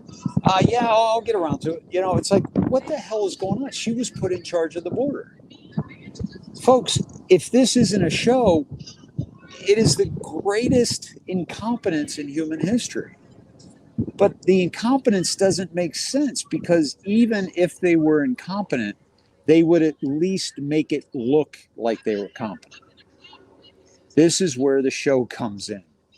If they know that they're trying to open up the border and they're trying to get as many Democrat voters in as possible, well, guess what? You're going to at least pretend that you're competent. They're not even doing that. As a matter of fact, they're doing the exact opposite. Biden hasn't been to Palestine, East Palestine, for the train around. He hasn't been down to the border. I mean, it's like, what's going on with that? Like, what, you're asleep at the wheel. But if you know that this is your intention, like the cabal's intention, then at least you're going to show up and make it look like you know what the hell you're doing, because that's what politicians do. Is they talk a good game, right? They look like they're a good game. They look like they got their shit together, but they don't. They don't at all. And so, and not only do they not have their shit together, they don't even pretend to show like they got their shit together. That's the thing that is mind-boggling to me. I'm trying to find my glasses because there's another question up there, but I don't see them. So if you wouldn't mind reading that to me. Yeah, it says, don't you think people must take the country back? No individual. That's Tina who asked that question. And the question, there are my glasses. And the question is, the people must take the country back. No individual, meaning no individual person, but the people as a whole is what I think that she's saying. And it's kind of like, listen, let's say we all get together and we buy, I'm looking out at, some of these campers and stuff.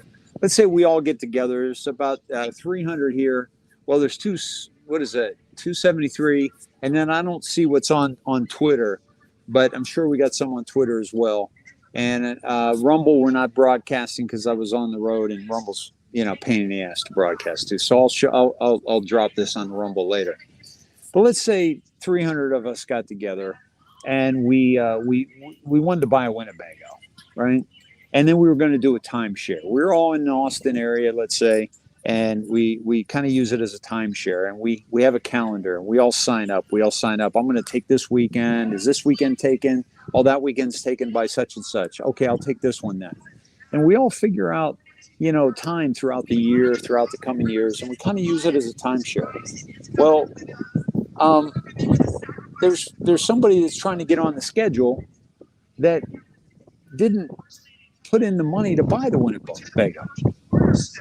And we got to be like, hey, dude, listen, somebody who bought the Winnebago, who put in, they put in, $500. It's only the people that put in the money that invested in this thing get to use it.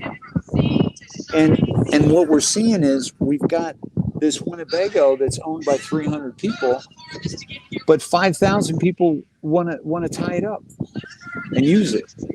That didn't put a dollar in to the service, the maintenance, the gas, the upkeep, the cleaning of the Winnebago. And so it's and that's kind of what we're dealing with, and it's basic common fucking sense here. That's what it is. It's common sense.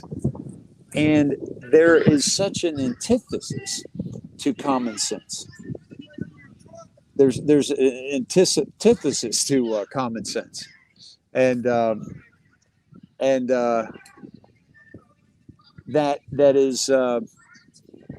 is so visible to what we're doing here, and because we have to see it for what it is, right? And what it is a shit show that these people have been in charge of, been in control of, supposedly. But we think it's the show that has been taken over by the white hats to, this is what I believe, is that it's been taken over to show the population how absolutely ridiculous this all is. It is absolutely ridiculous, right? And so, here we are. We're trying to figure out, a way forward. Well, the way forward is we've got to secure our elections. The way forward is we've got to secure our food supply. The way forward is we got to take care of our fresh water. The way forward is we got to, heal the body, not make the body, sicker and sicker and sicker through the Rockefeller Western medicine model. The way forward is to love one another, to accept one another. The way forward is not to look at skin color and differentiate each other based on skin color. The way forward is to not see skin color to begin with and love one another. And so, we are in a place here where we're at a crossroads in human history. And this crossroads in human history is we either going to go into absolute slavery or we're going to move towards freedom. And that's really the only two directions we can go. And when we understand that we are slaves and we understand that we are under the thumb of the people that benefit and financially benefit and through power benefit and through the ability to do horrendous things to horrendous people, this is what they fight for. And in order for them to have that, we must accept our fake freedom that they've put out to us as if it's real freedom. We've got to accept the fake news that they've put out to us as real news. We've got to accept fake food that's been put out to us as real food. We've got to accept, animals that are mistreated in the preparation of our food. And we have to accept all these things if we are to get along with the people that control us. And people like us are saying, no, we're not going to do that. We're not going to do that anymore. We're not going to pay taxes for the first 4 months of our year to private bankers. We're not going to allow the manipulation of our currency to absolutely put us into poverty. We're not going to allow for the continued taxation of our property so that we never own a piece of land outright. We're not going to stand for the fluoridation of our water. Folks, how awake are we as a nation? Let's just talk about the United States, for example, that every single municipality practically across the nation is still putting hydrofluorosilicic acid in our water, which is, people are saying, when are people going to wake up? Well, when are people going to stop drinking the goddamn tap water? Okay? God-given water that has been damned by man. It's a better way for me to say that. God gave us beautiful, crisp, clear water. We're not running out of it. Since the beginning of time, there's been the exact same amount of water that has been in the ground, that has come out of the ground, that has gone into the air, that has returned to the ground as precipitation. And it's always been the same amount of water. The only time when it was possibly a different level of water was the story of Gilgamesh that was later told as a story of Noah. And even then, they said the heavens opened up, but even then, I believe it was the shift of mountains diving into the ocean and the oceans rising up in other areas of this plain that is surrounded by an Antarctic wall. And folks, if you haven't tapped into that, we're not going to go anywhere. We're not going to wake up. We're not going to be able to assert our freedom if we don't even understand where the hell we live and what this is underneath us. And they've tried to keep us from our Creator by saying that we were some explosion in the middle of a vacuum in space, and somehow we became sentient beings. Me sitting underneath an 18-wheeler, where was created. The tires used the rubber, the oil it's used for the tires, the steel, the rubber, the everything that was created by man. That didn't come from an explosion in the middle of space, but they would have you believe that because that separates you from your power, that separates you from your divinity. And and we've accepted that. And don't get me wrong, many people believe in the story of creation and say, no, we're not going to buy that Big Bang theory. But how many people have been blinded by science? And how many people still believe that we're a spinning globe hurtling through space, and yet there's no evidence of it whatsoever, other than NASA's lies, NASA, to deceive. Yeah, but it's funny that the Big Dipper is always in the sky in the same dang place every night. But hey, we're hurtling through space at 66,000 miles an hour. Yep. And it has been since you and I have been alive. It has been since you and I have been alive. It's been in the exact same spot, but it shifts each season. It shifts, and that shift is actually the ancient image of the swastika. The swastika is actually the ancient image of the Big Dipper, and that's where that image came from. Was people looking at the stars and showing how the Big Dipper goes around each season.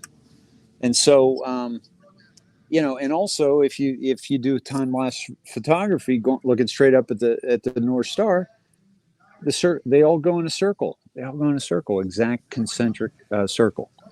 So look into that, folks, if you haven't already. Eric Dubay did a great piece called 200 Proofs the Earth is Not a Spinning Ball. 200 Proofs the Earth is Not a Spinning Ball.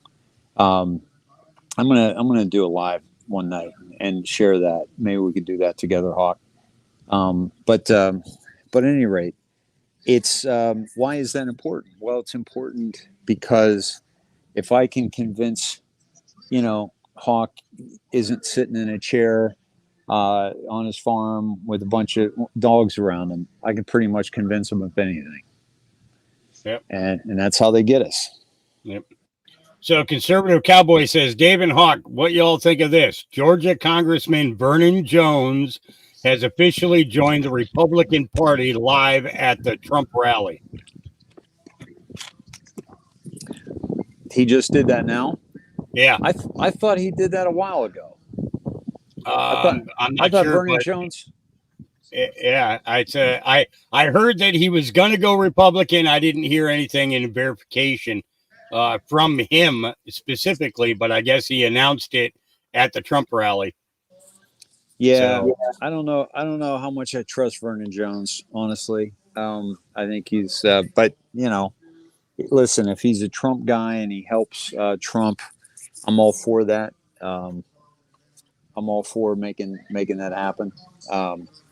And because I believe that, listen, agenda, the guys we were talking about agenda, I mentioned Agenda 2030. Well, it used to be called Agenda 21 from the UN. And that basically is a map, strategy for the enslavement of humanity. And, but delayed.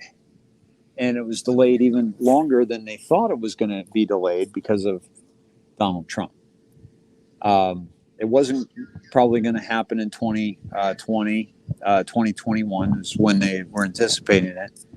And I believe, and they started 2030 before Trump came around.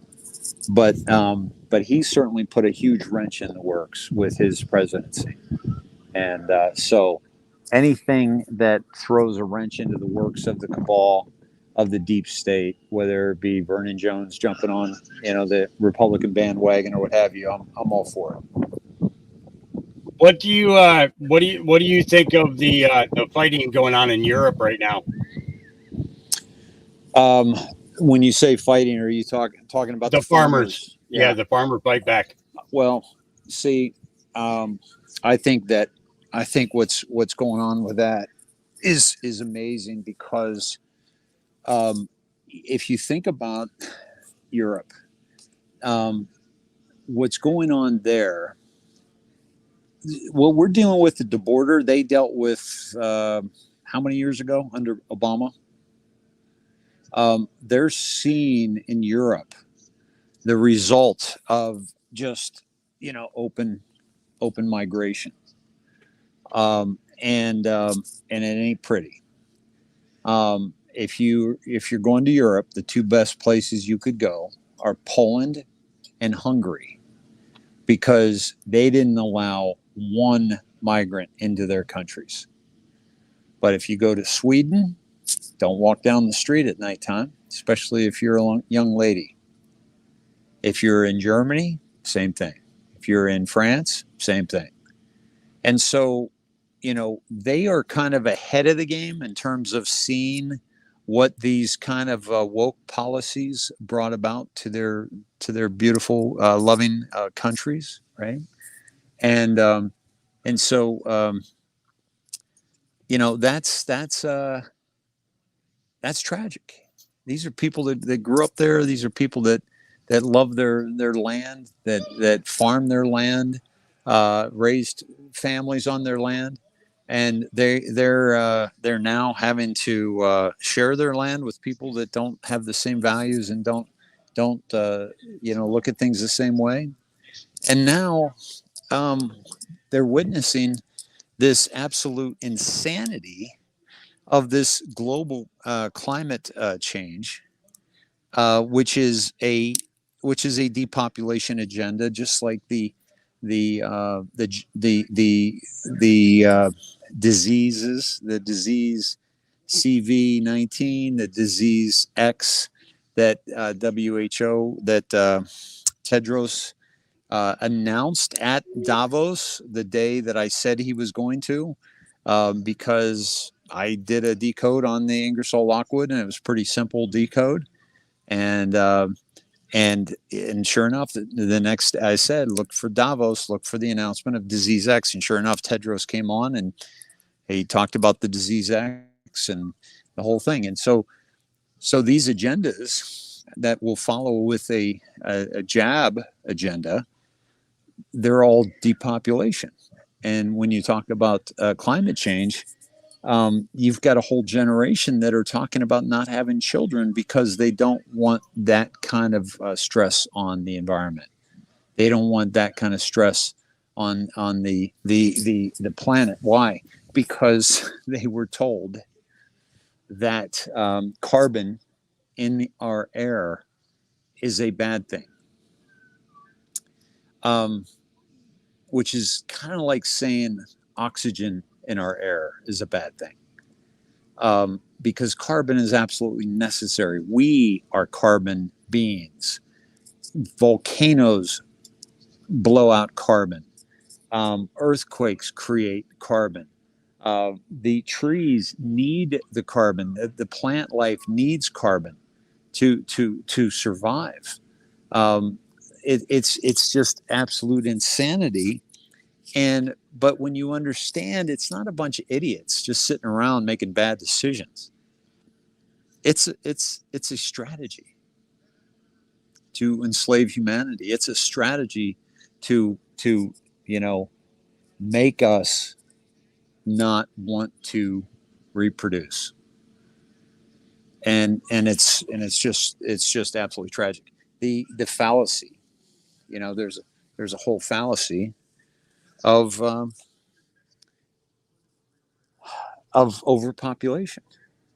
And I drove, 3.5 hours down through Texas. The whole population of the world could have fit in the area that I just drove. comfortably. In the state of Texas, we could literally take every person in the world and move them all into the state of Texas, and still have a little bit of room left over. So their claim, I think we'd each have like 1,000 feet, 1,000 feet. Yeah, something like 1,000 that. square feet. And by the way, you know, it's I talked about this the other night on one of my podcasts. Is that what that looks like is listen, don't take our word for it. Don't take Hawk's word for it. Don't take my word for it. Do the math. Take the world population. And by the way, somebody do the math now, would you? Take look up the square feet of livable land, inhabitable land on this earth, and then divide by, call it 8 billion people, and tell me how much square feet each person would have. And I guarantee you, to me, I've never done the math because it's absolutely absurd. There's going to be so much space that we all have, that we each can have, that it's not even worth me doing the calculation. But do that calculation for yourself if you think that overpopulation is an issue, right? And so, by the way, I've got my walkie-talkie. It's called a Zello app, and it's how we communicated on the convoy, and it's kind of cool. It's like you put it on your iPhone and you can talk to the whole group like you're on a CB. It's pretty awesome. Nice. Yeah, that's how everyone communicated on the way down. D. Hager is asking, have you talked to Ada and Tesla lately, Dave? I have not. Nope. Have not heard from them. Reached out to them, but have not heard from them. Reached out to them a while back. So, yeah. So, haven't. They're kind of out of the picture. So, unfortunate, but it's also seasons change, and people move on. They sacrificed a lot, those two, a lot of time, a lot of energy. And I think they went through a lot of what I went through in terms of, just having to kind of get back to living. When we started out, there was a lot of thought, like I was talking about earlier, that this was going to be over, sooner than it was. And so we kind of jumped in with both feet and did shows 6-7 nights a week. And when they, joined me, I was doing stuff pretty much every day of the week. And when I went inside in front of the fireplace is when Todd started calling in, and I started having him back more and more. And then we started kicking in. And we put in some just ridiculous amount of hours. And wow, what a sacrifice. And that kind of sacrifice takes a toll, especially when you're not monetizing things like, guess what? You see a lot of these guys like the Hughes brothers or whatever they're called. Some of these guys that are just making just millions of dollars in this movement, if you will. I don't see them getting tired. It's the people that are, like these people that are, Sapphire Patriot. My God, she's at that gulag every single night. Come on, what are you talking about? She couldn't be doing something else with her life. I couldn't be doing something else other than sitting, beneath an 18-wheeler at an event down at the border today. Yeah, we all could be. But it's like, what else am I going to do? We're fighting for our country. We're fighting for our livelihood. The reason I got into this was because I was going to have a daughter, or I was going to have a child. I didn't know at the time it was going to be a daughter. And so, I'm fighting for her future and the future of her children.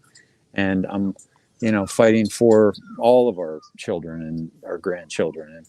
And so, but it takes a toll. It takes a toll. You know, one of the things that I think I mentioned the other night is that, you know, the one thing I did notice about some of these people is, you know, they've been in this fight a couple years now. A couple years, like 2 years. They're babies. 3 years. They got involved during the convoy. You know, they're babies. They're just you know, waking up and they're just coming in. But we need to, you know, be able to pass the baton. We need other people involved in this movement, and we need fresh faces, and we need people that are coming in for the right reasons, not the wrong reasons. And but even we talked about what was it? It was yesterday. We were talking about how you know, I think you used the analogy of the game, Hawk, where, you know, the second string comes in, the third string, because you get tired, and so you got to get a breather. So the second string comes in, but the first string comes back in at the end of the game to finish the game. The most seasoned, the most veteran, the most knowledgeable, the wisest will come back in and I believe and take us across the finish line. And that's why I had to make my way back. That's why you were called to call me, Hawk, and get me, you know, back on the air. And so here we are, man. And we're still fighting 7 years later. And but it'll take a toll on you. It'll take a toll. I mean, look at me. Jesus. I look like, you know, a small family of migrants slept in my face last night. I mean, come on, man. The stress I've gone through the past year and a half has probably aged me 10 years. And I looked at myself in the mirror this morning. I was like, damn, dude, you look like shit. And then I thought, well, that makes sense. You can't put this kind of stress on a human being that many of us have faced and not anticipate or not expect to be affected by it. You know, yep. Wear and tear. Yeah, wear and tear. The mileage has been pretty severe as of late. So Melvita asks, Dave, is Nasara Jasara real? And I think she's asking you because I think she already knows my opinion of it. Is Nasara Jasara real? Well, so people that have followed me for as long as I've been doing this, you know, that was one of the criticisms of Charlie Ward and Simon Parks, is when they came onto the scene, one of the things that they kept saying was, you know, freedom is coming. Nasara Jasara is coming. You're not going to have to work. You're going to get money. You're going to get all the money that's owed you.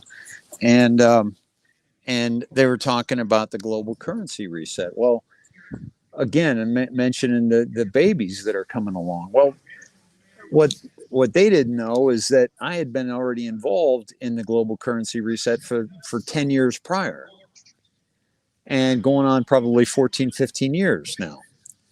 And so I was aware of that, how this was going to go down through the Iraqi dinar and the Vietnam dong, and how they were going to revalue that currency, and it was going to be asset backed, and we were going to go into this period of great wealth, because our wealth was going to be returned to us.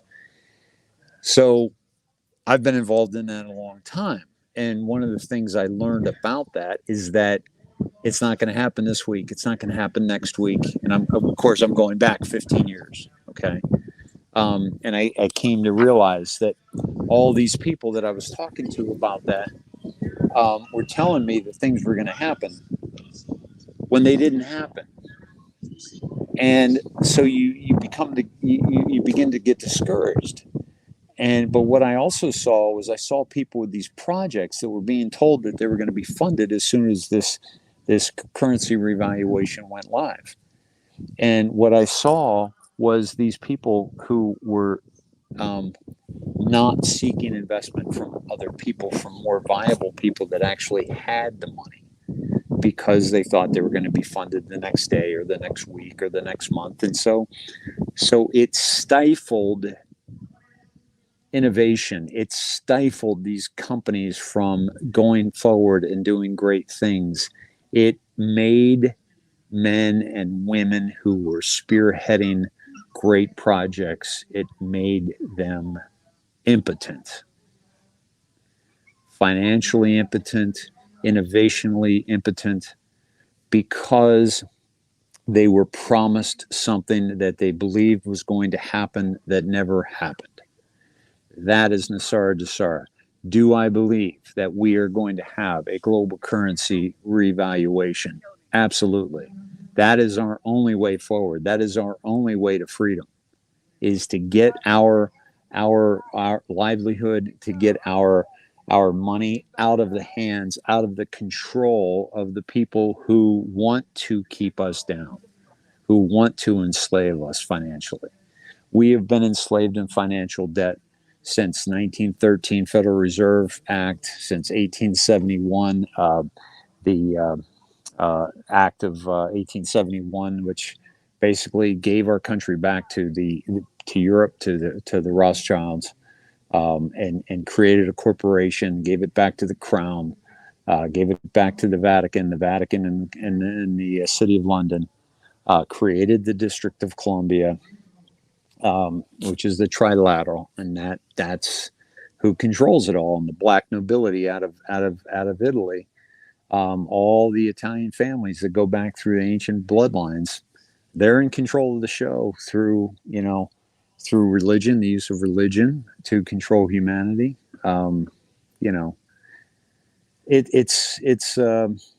So that's the only way forward, is the kind of global currency reset that does make, I'll give you an example. One of the rocket mortgages, they don't charge Jews interest rate if they ask them about the law of rabbis. I don't know if that's the right pronunciation. I don't think it's rabbis, but the law of rabbis, which is does not allow them to charge interest rates on loans to Jews. This is a thing that a lot of people aren't aware of. Well, okay, that's a problem. Well, so the Jews don't have to pay interest, but the rest of us do. Mm-hmm. And we're supposed to feel sorry for the Jews because of the Holocaust, which is now, bringing a lot into question as to what actually happened in World War II. Certainly, whether or not you believe that was part of the lie or not, it's certainly something that everybody has the right to question.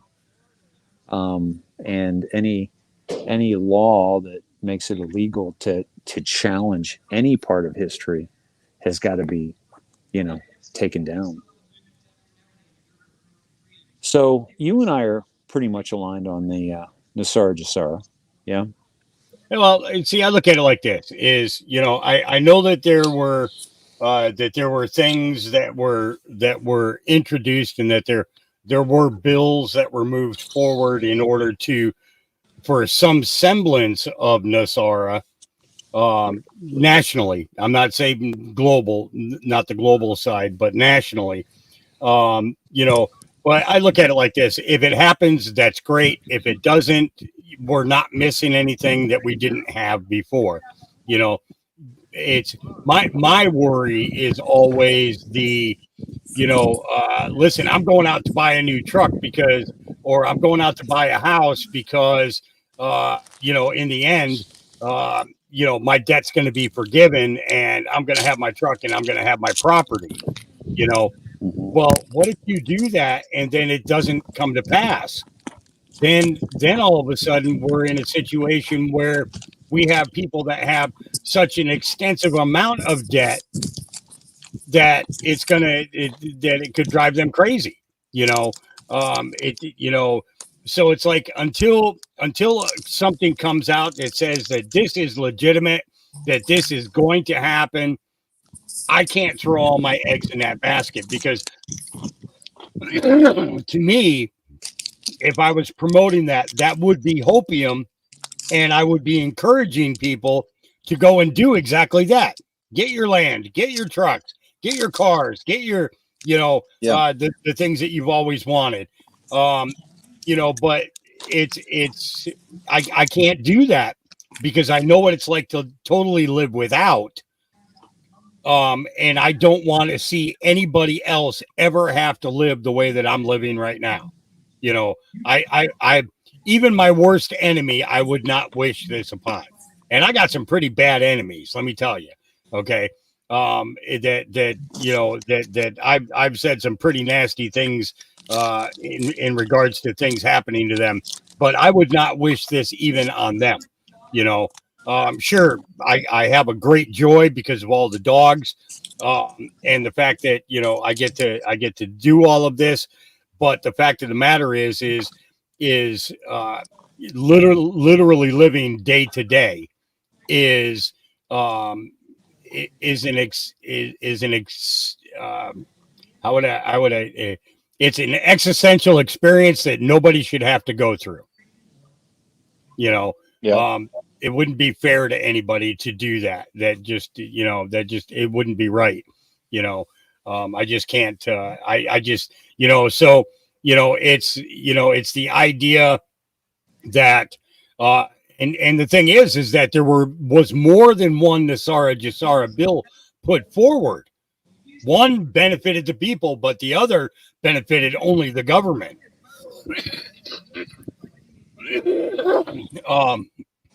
And that that is a great concern for me, because if it only benefits the government, then people are literally stuck with everything that they've done in making decisions to better their lives. And I'm not saying to people don't attempt to better your life. What I'm saying is be cautious about how you're trying to better your life. Don't go beyond your means at this time until something is put forward that says, hey, in 30 days, Nasara Jasara will be activated and you'll get bop, bop, bop, bop, bop, such a dollars.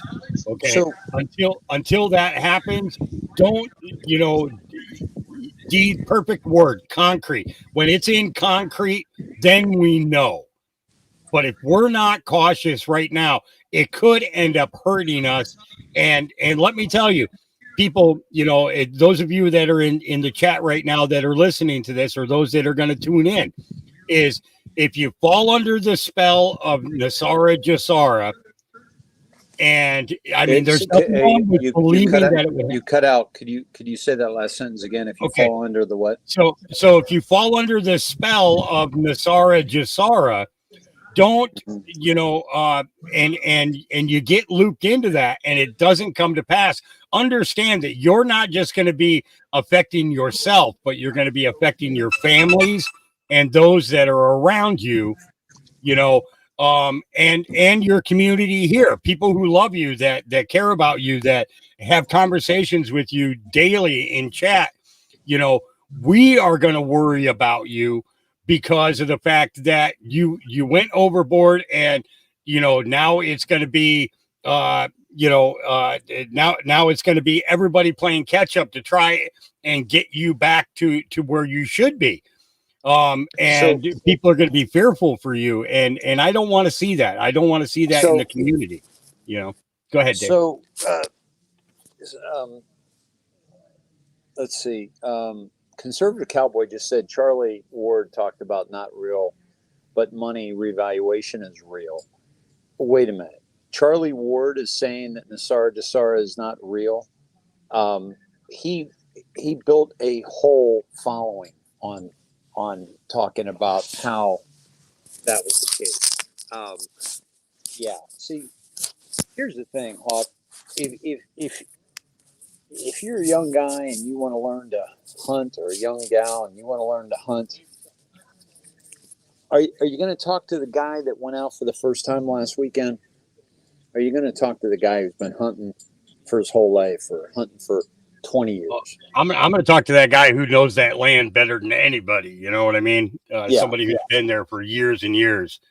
Well, yeah, right there. I mean, that's a great point. You bring up the land, because it's not just about, pointing and shooting or tracking or waiting or bait or, knowing where they are, but knowing the land I mean, there's so many aspects to it. Well, the problem is, when Charlie and Simon were talking about Nisara Jasara and the quantum financial reset like 5 years ago, I had already been through what you're talking about.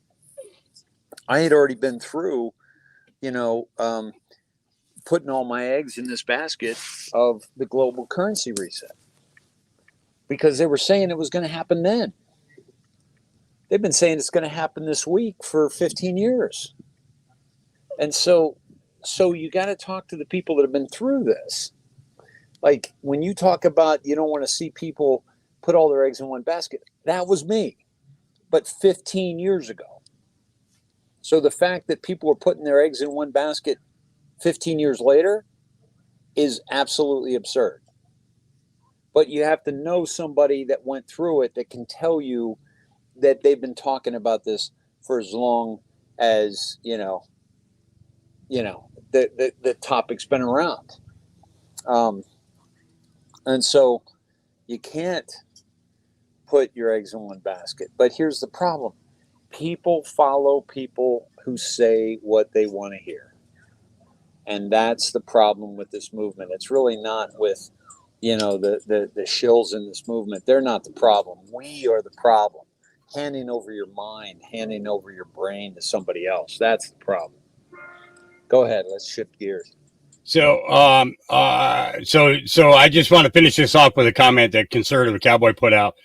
Charlie Ward talked about not real, but money reevaluation. And it is real. Check out what was just introduced in the House called the Tax Act. It has a lot of things in it that people have heard from this Nisara. Well, that's bits and pieces, though. That's not the entirety of it. And when you look at what the overall platform of the Nisara Jasara are, wouldn't you want to see everything that is on that list be in that entitlement kind of thing? And it's, and Benjamin Cundieri put an interesting comment. It's like having a garage sale. How much for the garage? When you look at it, it's kind of like, wow, that's a good statement there, Benjamin, because, a lot of people would, when you list it as a garage sale, you would think that the garage is for sale. Kim Ellen is asking, is Dave at the border? Dave, you want to fill in the 100 viewers that have added themselves since we started? We're up over 300 now. Awesome. Yeah. So,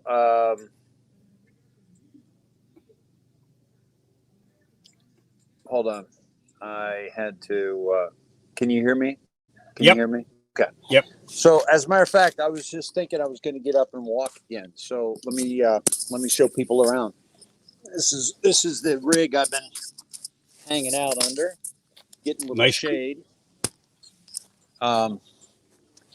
Thank you, Golden Hawk, for the shade, brother.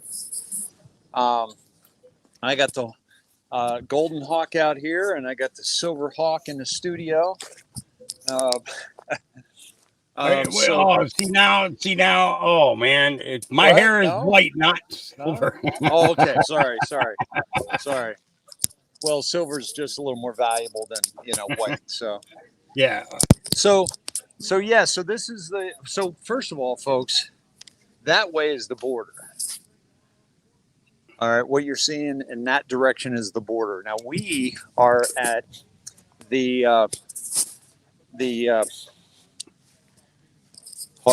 sorry, my microphone. That's a little bit better. Yeah. Yep. Okay. So we are at the takeourborderback.com rally. And it's a beautiful event.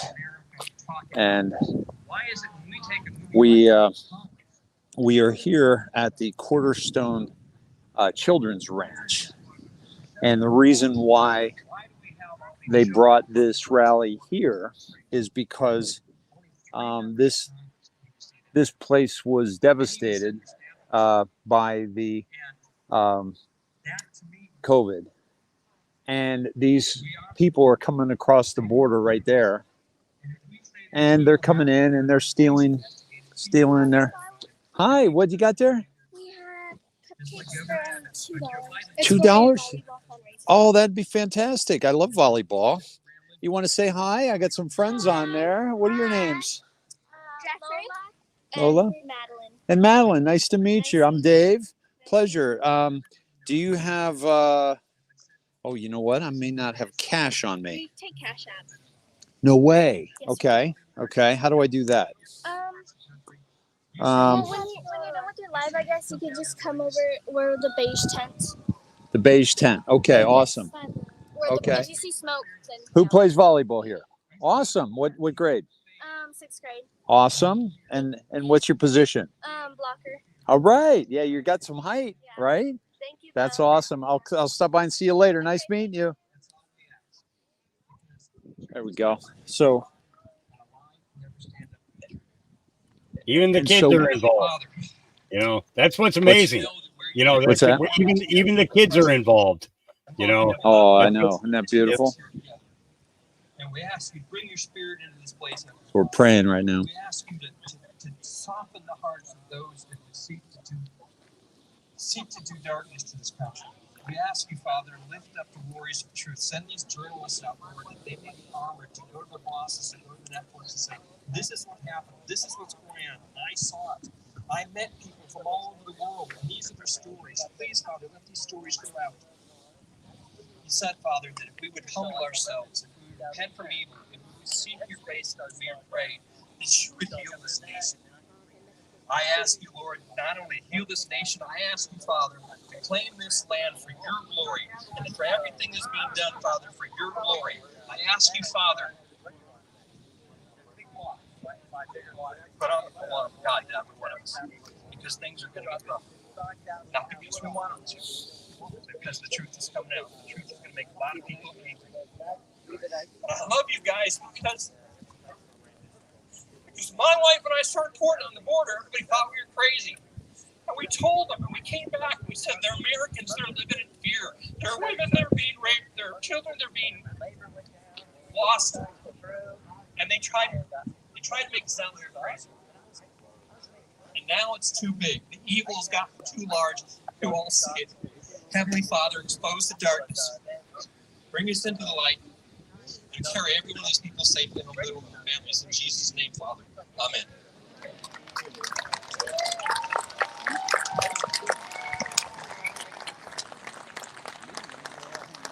It's a good man right there. So Praying man is a good man. So this is the thank you, Chris. The event that they brought here to the Cornerstone Children's Ranch to raise money for this ranch. True American heroes. We got another one of those heroes about to come up here that has been devastated by COVID, and then further by this what's happening here at the border. They're right on the border here. Coming up here. But what a fabulous location for this. Now, see this. They had this Run for Texas Congressional District 28. At an event retired from 28 like years. at Shelby Park, or 28 a place where the National Guard is, or the retired 28 the years feds. of military service. This could have been very disruptive and could have vaccine mandate been very different. You know, Doc P. This the equivalent of this, a J6. What he got, what he was doing could have been, separate things. if we had walked from here, like this is the ellipse, like where I was with Trump. We were at the ellipse when that all went down at J6, and we walked up to the Capitol, And that's when everything went down. That's when everything happened.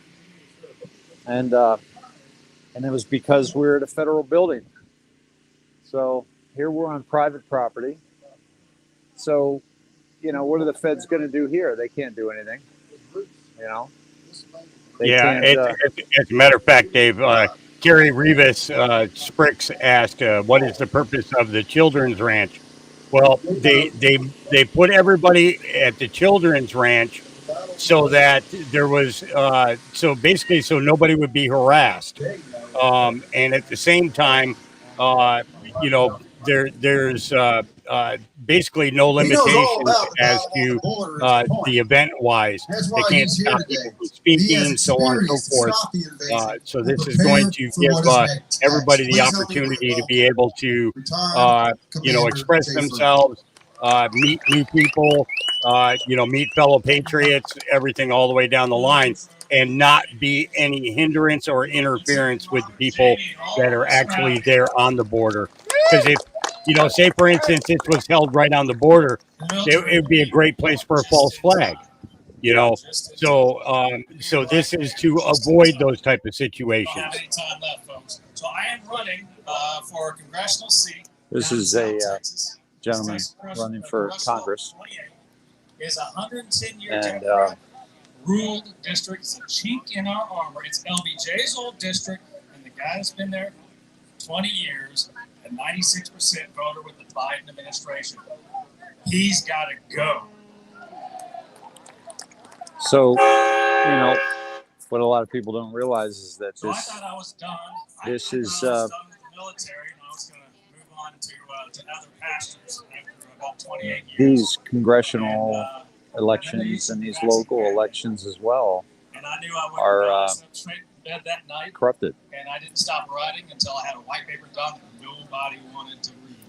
Nobody in leadership wanted to hear it. And so it may have found its way over to Darren Beatty and Revolver.news. And it may have gone viral, and Tucker may have put me on, and I may have taken a risk, but I don't care, because we were making a very dumb strategic mistake. At the time, half the service members had chosen, with bad information, my opinion, had chosen to get the shot, but half had not. So I said, take a knee, operational pause, let's keep a control group. I was trying to make a rational argument that killed everybody, no matter what they felt in the vaccine, just for the sake of the nation. When I got home from Tucker, I had a Blacksburg from my house, and I was tailed for the rest of the time on my way up the service. My phone has not been my own since.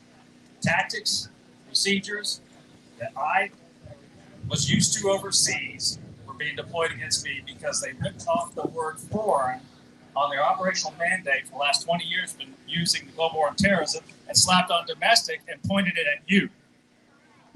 Yes. Pointed it at me with a current top secret clearance. So that's offensive. That's communist. I've helped our And that was allies Obama. defend their borders for the last 28 years. With the Hammer program. And I come home here on a Port project Washington, after I got out from the vaccine Maryland. mandate, turn against the troops. Used the software against us. Down here on the border with an NGO and child sex trafficking, and I was even more worried. Of course, they created Because we Al Qaeda have here, to justify it. on the southwest border, Hammer to today's defeat it. national line. But then they used Hammer Every against enemy of U.S. citizens. significance against the United States is massing on our border with not our friend Mexico. Plenty of friendly Mexicans, but the palace of Mexico City is absolutely owned by Mexico or by Beijing. The Russians have been there for years. We used to study this in the Cold War, but now we're supposed to forget it. Because our politicians are bought off on staying in power and replacing our sovereignty with new voters. The U.S. Chamber of Commerce, everybody else that's screaming about no workers and high wages, want to replace and lower wages, your money. But they bought a lie because the communist powers out of China and others that they're working with have corrupted our politicians. So now it's, I call it cartel capitalism. It goes from D.C. to Mexico City, it begins in Beijing, they pick up Tehran on the way. And look, we're all looking at the border because since 2019, all the conservatives have been on their back feet. All the patriots have been reactionary. I'm sorry. I'm blaming myself on that. I think it. But since the pandemic, I just saw a shirt the that vaccine said, Trojan horse, since the remdesivir "I am death not. shot, I am since non-binary." fake election, and since January 6th false flag operation, they keep flipping the script on us. I've been part or knowledgeable of operations overseas.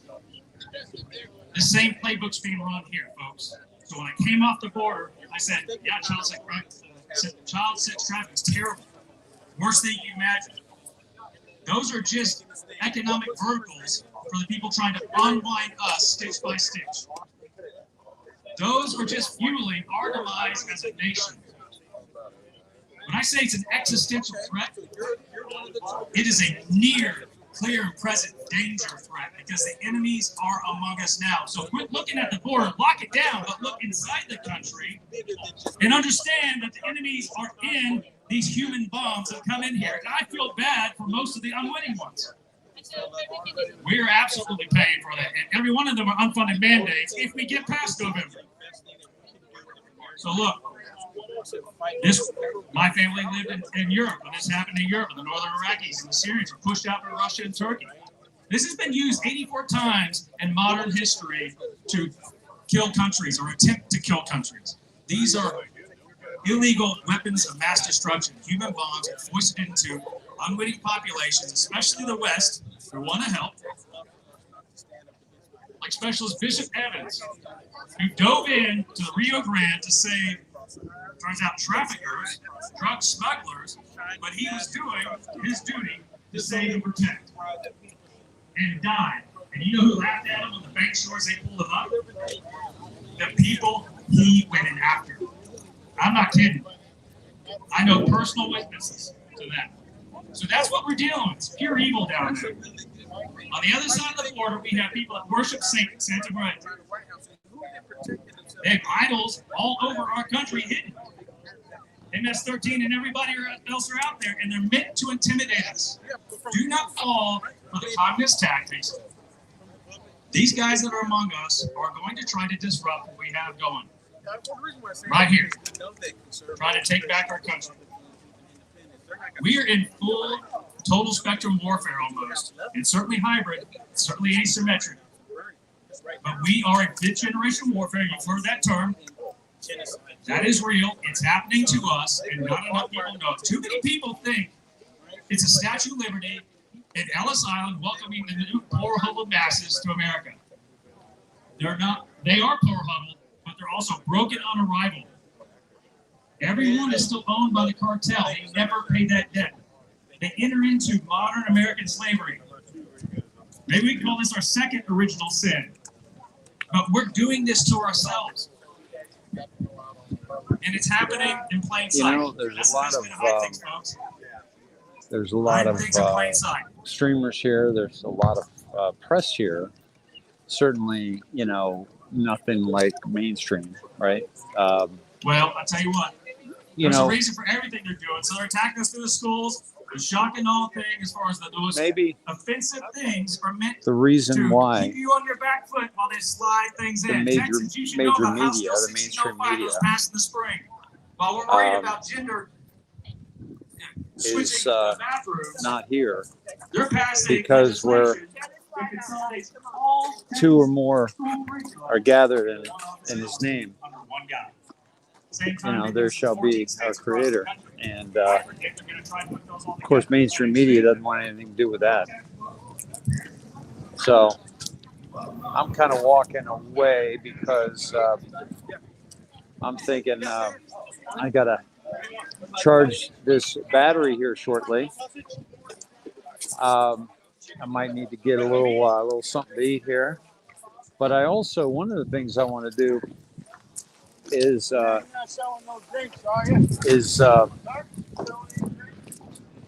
taking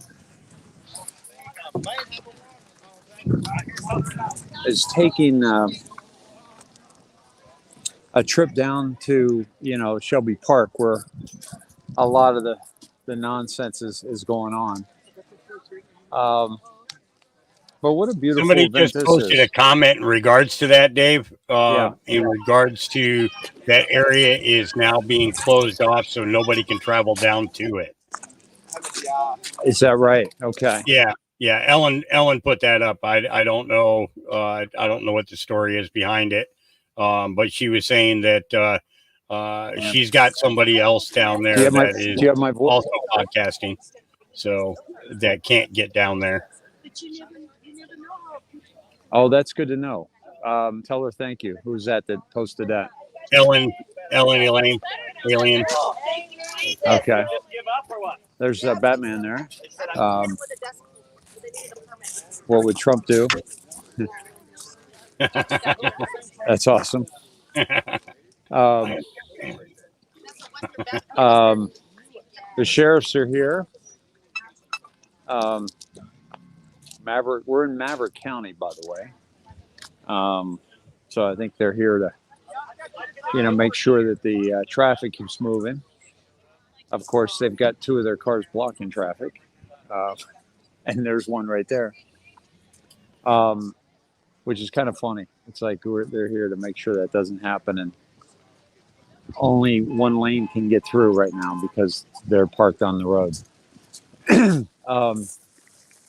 It's kind of the situation where somebody's taking some gear in. I mean, folks, somebody went to all the trouble to go through the art and the design of some of these things, and have my hat embroidered and travel down here, and I would never pay $35 for a hat, and quite honestly, I was here to support our people in our country.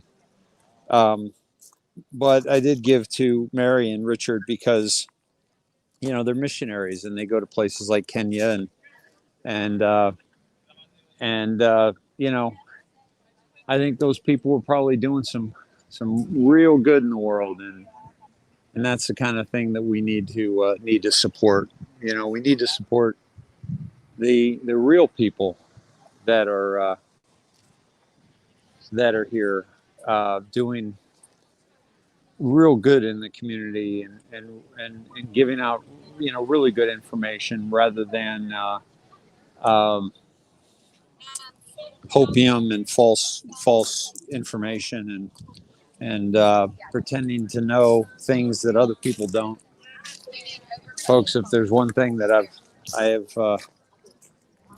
absolutely done is I've never done that. I've never pretended to know things that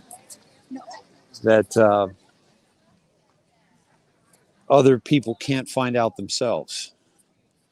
You might find something from me that you didn't know, certainly, but then go check it out yourself. Don't wait for don't just take what's been spoon fed you. That's how they've controlled us for a very, very long time. So how you doing, brother? Good, thanks. Dave. Max. Hey, Max, you want to talk to my team for a bit? Sure. You look real familiar to me. I was up in Dripping the other night. I just moved to Texas. This is Max. Hi, guys. Dave Snedeker. Hawk is my buddy in his studio. And what do we got here, Hawk? How many people? Right now, 280. 280 folks, and that'll be a lot more by tomorrow. But where are you from? Corpus Christi, Texas. Okay. And did you just get down here, or you've been down here a while? Just got here a couple hours ago. Okay.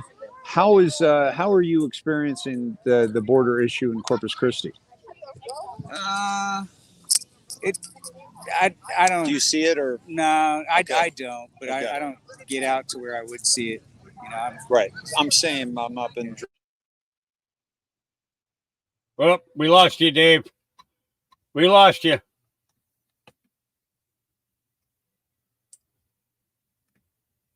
Give me a second. I'm going to message him to let him know because he probably does not know that he dropped signal. Lost you, Dave.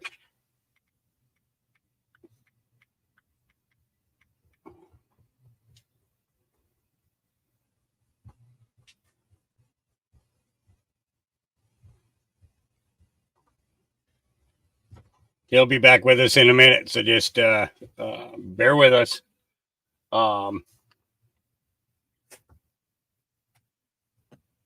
Yeah. Yeah, quite possibly could have been his battery too. It's you never know. You never know. We'll just give him a minute to get back and see if that's it. You know, that's the difference. Because you think about the older cell phones, you used to be able to change out batteries, and now you can't. The way that they've got them built so that you can't take them apart and put a new battery in there. It's kind of a pain in the butt. But yeah, it's and personally, I don't care for the iPhones themselves. A lot of people tote on them, but I always just seem to have better luck with the Samsung products. I don't want to have to learn a whole new operating system in order to use a phone, kind of thing, So, but we just we work with what we got. We work with what we got. Run and get some popcorn. It's a commercial. You're funny, but not funny, Tara. That was good.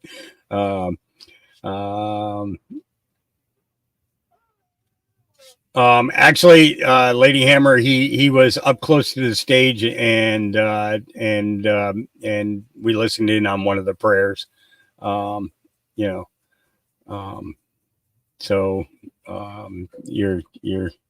maybe you should go back and see where he was talking about God and our relationship with him and our connection with him. Maybe you missed something there. So when he was sitting underneath the tractor trailer, watch from that point on, and when he sat down and he talked about our connection with God and about how they're trying to erase that with a lot of this stuff going on. So I wouldn't go there, Yeah.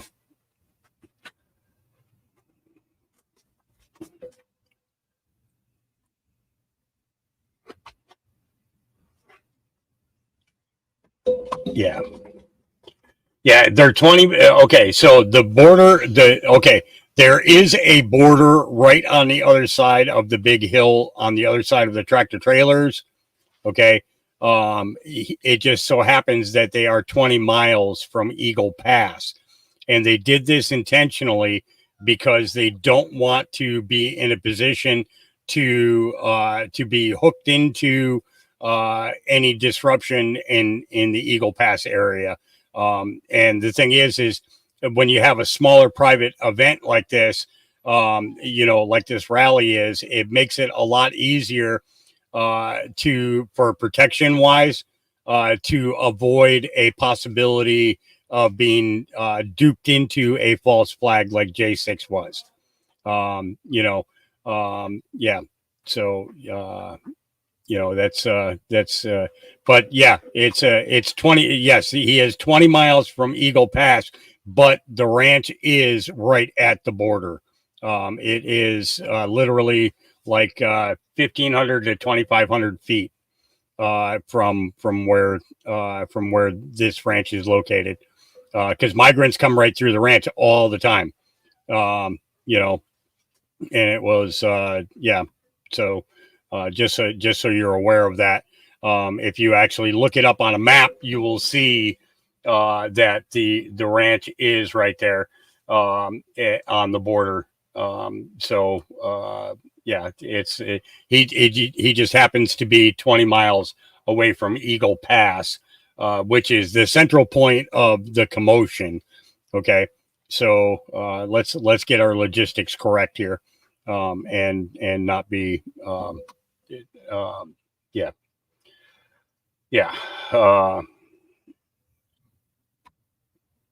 Quamato, I believe it's pronounced Quamato, Texas, Queumado, Texas. And it's northwest of Eagle Pass, but there is still a border that goes through this area. So, there are actually quite a few, articles that are up. I'm actually kind of disappointed. I see unease in Eagle Pass. Texas town braces for problems. You know, and it's funny because what I typed in, the only thing that I typed into DuckDuckGo was Cornerstone Children's Ranch. And the first thing that comes up is News 4 San Antonio.com. Take Our Border Back convoy holds a major rally at the Cornerstone Children's Ranch in Quamato, Texas, about 20 miles northwest of Eagle Pass. And then it goes into expressnews.com, 5 things to know about the Take Our Border Back rally. Yeah, it's you know, it's kind of funny, you know, that when you type in a thing that, you know, it should be just information about the ranch itself, and it wasn't. So I'm a little bit disappointed for that. But what I can tell you is this: Cornerstone Children's Ranch, located at PO Box 117, 224 FM. Well, started in 1998 as a nonprofit Christian organization whose mission is to serve the children and parents of low-income, indigent families along both sides of the Texas-Mexico border. Shortly after the ranch's organization efforts were initiated to obtain federal 501c3 status, and this was accomplished in late 1999. Initial operations were started from a small storefront on the main street of Quamato, Texas, and by 2003, funding had been obtained to permit the purchase of 10 acres of land, the construction of a 6,000 square foot warehouse, a staff residence, and a mission building. We also have a staff office, 5 apartments for people in need and or volunteers. Please check out our site or contact us for more information. Let's see if I can pull up their website. And their website covers well, their website goes to a sales thing where they're that's kind of messed up. Let's see.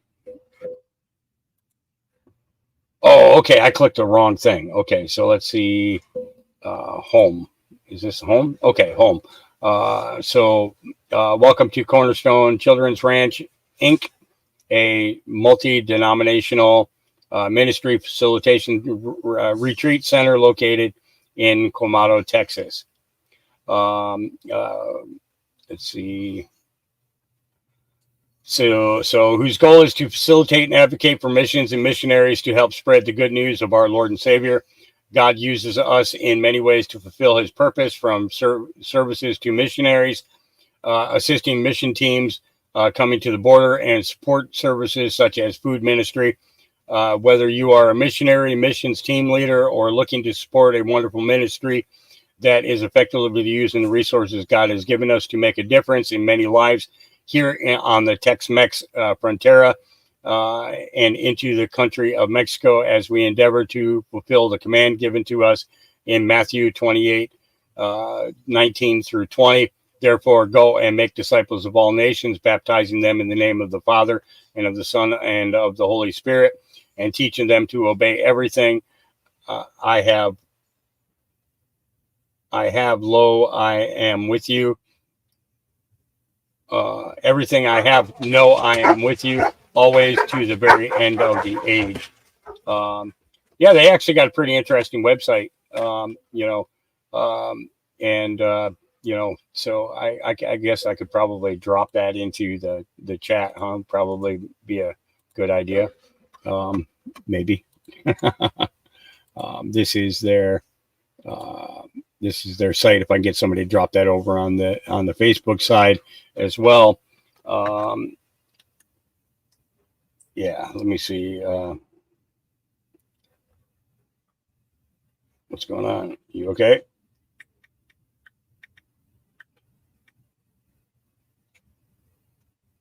Okay.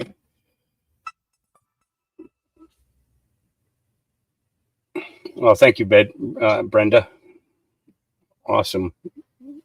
Thank you very much.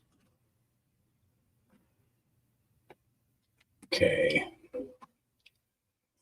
Yes, I'm just being patient here, waiting for him to get back to us. Hopefully, it'll be back soon. Once again, if I can get somebody to drop that link over on the Facebook side, that would be awesome.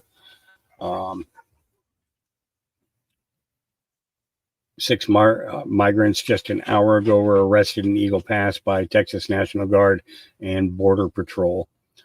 Yeah, but the question is now that they've been arrested, are they going to be released into the United States? You know, that's the thing. You know, the stay in Mexico thing was a great thing because, you know, we were able to find out exactly who had legitimate need for asylum and who didn't. And that is, you know, makes it tough to be able to, to discern that when you're just processing them and then sending them on their way. You know, what's the real story in regards to these people? Yeah, I have no idea how to say your name.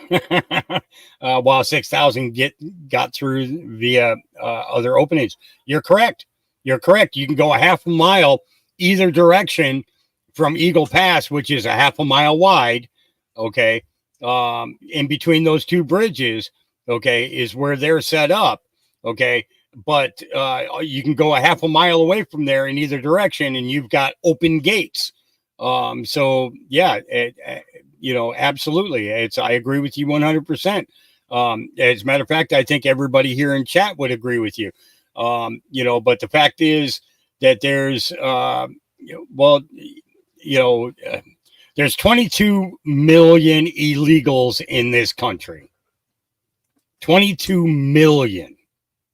Okay. That's what people need to understand. Okay. We've got illegals working to get illegals in here. Okay. And have been for years. It just now that they're getting the support of this administration that they're getting away with a whole lot more, so, it's I mean, what was the recording that we watched the other night where it was dropped, and nobody was supposed to hear it. Okay. But it was heard that the cartel is operating in all 50 states. All over the United States, all 50 states, and it's like, so this is the thing. The cartels need to be taken out. No ands, ifs, or buts about it. Okay. Even for the country of Mexico. Okay. Now this is the thing is that, when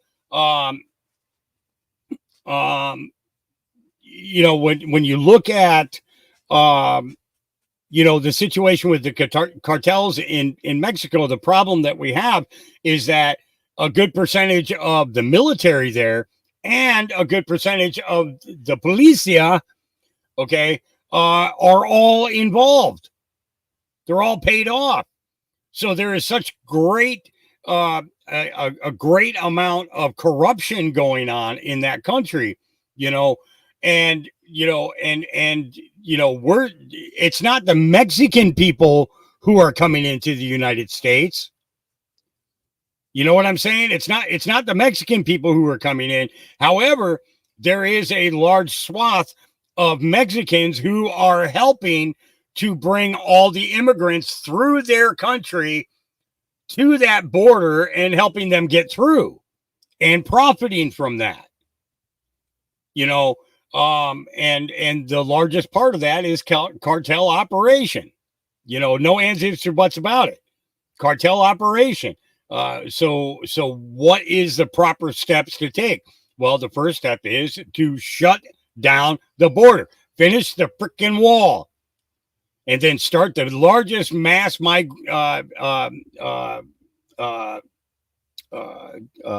the word I'm looking for? What's the word I'm looking for? Dang it. Deportation.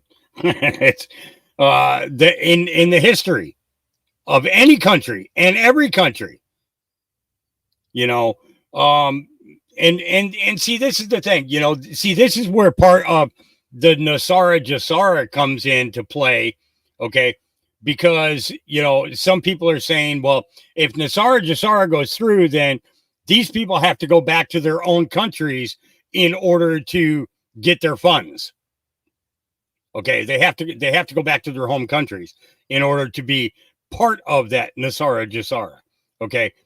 So a lot of people fell under that spell saying, okay, well, they're all going to go home because it's the only way that they can get their money.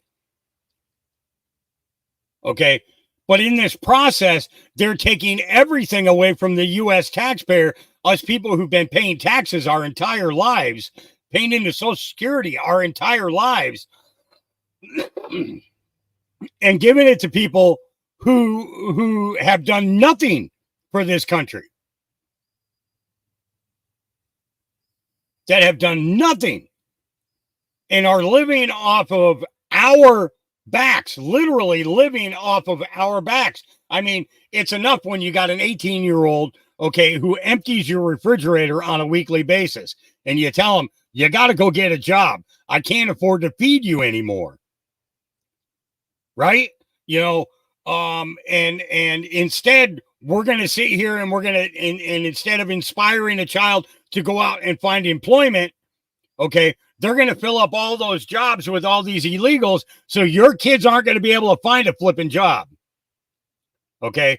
And never mind about the educational system in the colleges. Okay. And you think about it like this, with the educational system in the colleges, okay, these kids are not learning anything that can actually be put to practical use in the United States to gain a paycheck. And then they sit back and they cry about it on Twitter, or they cry about it on Instagram or on TikTok, okay, making videos about how I can't do anything because, you know, hey, but at the same time that you're sitting out there claiming that our border, that there should be no borders, and that we should pay for all these illegals, you're going to sit there and cry because you can't find a job, you can't afford to pay rent, you can't afford to buy food, you got to move back into mom's basement. The only person that you can blame is yourself.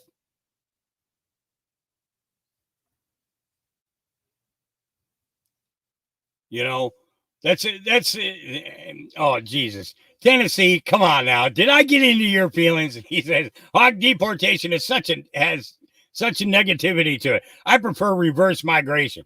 It's, well, see, now that's exactly what it would be if this Nasara Jasara thing was real, because Jasara is global, okay? And the only way that they can get their money is if they go back to their country, because they can't collect it here in the United States because they're not a citizen here, okay? They're not an American, okay? So they don't get the American piece of the pie, okay?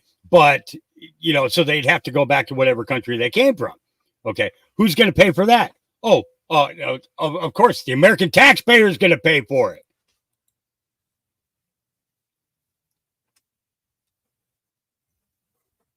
You know, take the retirement funds away from the government. You're damn right. Damn right. None of them deserve that. You know, if you look at how much, you know, these people go in, you know, only being financially worth $20,000 to $100,000, okay, and they leave being on the Forbes 500. Come on now. You know, it's yeah.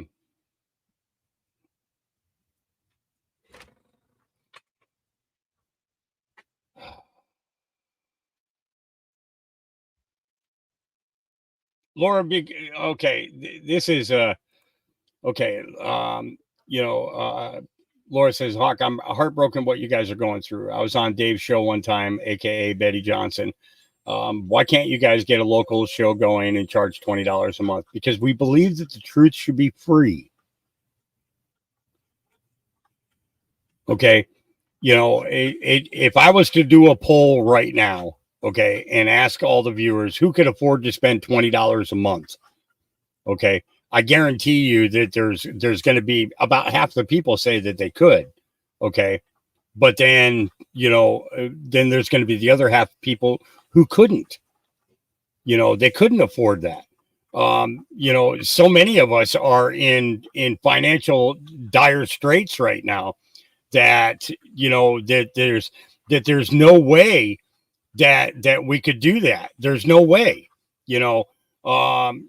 maybe when this is all said and done, we can get put our own news organization together.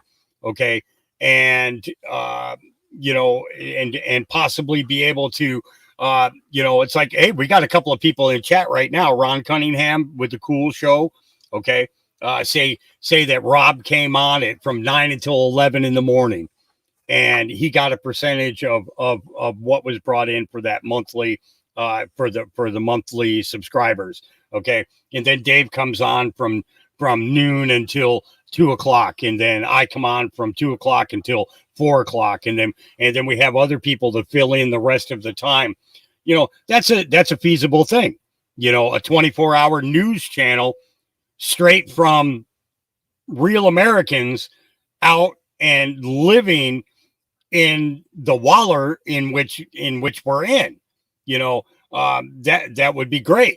But at this time, it's just not something that's feasible to do because of the fact that so many Americans can't afford to pay for news. Hell, there are people who can't afford to go and pay for a newspaper right now. Okay. I have to choose between do I want to pay for a service in order to get TV on my computer, or do I want to continue to feed my dogs?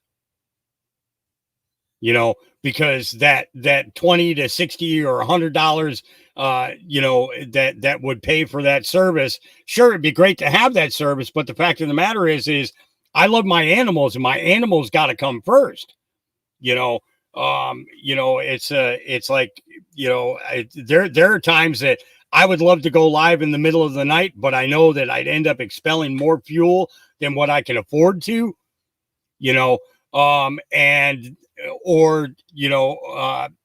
power wise, because as you guys know, I run off of generators here, and then the other part of it is, go live, use the fuel, go live, and hope that I bring in enough donations in order to buy dog food for the dogs for the next couple of days. So I have to be very, very choosy about how, about how and when I go live and stuff. I don't really have that option or that choice right now, to just go and do it. But I'm doing my best. I'm trying to bring you guys everybody that I can that, that is going to just lay a whole bunch of truth on you, time after time. And they're going to bring receipts. Rob Cunningham there in chat, you guys, if you don't follow him on X, I would highly, actually you guys don't get to see his comments because, let me pull him up here. Any viewer can today voluntarily donate $10 to $20 per month to support any producers they like. Yeah, and that's the thing is you're producing, you're donating to people that you like to listen to, that are effectively hitting you with information that you need. Now, Rob is probably one of the most fine-tuned, I guess I would say, in regards to what's going on in the financial sector, that does a broadcast there on X. You tune into him into the Cool Show, and I guarantee you're going to walk away with some good information that is going to help you discern, okay, and help you move forward. Okay, where it comes to that financial sector. He covers a lot of other news too, but I really like the way he goes into the financial stuff. And then you got Stephen Walker, who is over there in the Netherlands, that covers a wide, range of great topics that are, some of them are spiritual, some of them are, the human collective sense, as in mass information that needs to get out, that messages that need to be spread to people. And again, both of these guys come to you and they bring receipts. And to me, and to you guys, that is huge. Having those receipts is essential in order to have any basis to move forward with everything that's going on right now. Okay. Sitting in the same spot, wondering where we're going to get our next breath from is a little bit much. It's a little bit much, but it also makes us complacent. And it's we don't want to fall into complacency. So I always point people to other people's podcasts because of the fact that I listen to them personally. I like the content that they're putting out. So I'm not going to send you to somebody that I don't think is 100% down to earth and spot on with their information. Now, sometimes these guys, they have questions that they put out there too, that they're not quite sure about this, but they give you their opinions and they let you know that it's speculative. Okay. And that's a big thing to me too, is that if they're not telling you that it's speculation or their opinion, okay, then they would be people who are misleading you. Okay. But these guys let you know, this is my opinion. This is my speculation. This is my perception. This is how I see it. Is it true or not? We won't know until all of it gets washed out. Okay. Or proves out, one or the other. Okay. And so far, where predicting is coming on and talking about the markets and talking about, the financial sector, I'll tell you right now, Rob Cunningham is pretty much right on. He's in my top 3 guys that I listen to. Okay. Where that's concerned. Now, understand, I have absolutely no money to invest. Okay. But that doesn't mean that I should not be listening to, what's going on, especially where the markets are concerned, because Q told us that there were going to be certain things that were going to happen. Okay. And we need to make sure that we are listening to people in order to find out where we're at, and if we're not doing that, then we're foolish. Okay. And there's an old saying, and I'll tell you this right now, it wasn't said by God and it wasn't said by Jesus. Okay.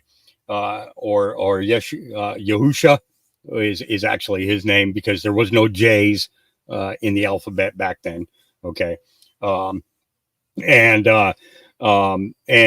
when we look at it, they say God helps those who help themselves. Okay. Well, that is one line that I will say to you guys that I call 100%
Okay, so my internet just went out.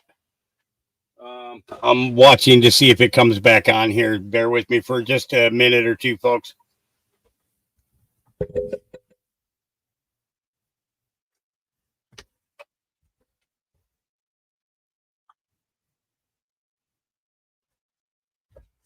The modem's cycling, so it'll take a minute. I jumped on the hotspot for a minute.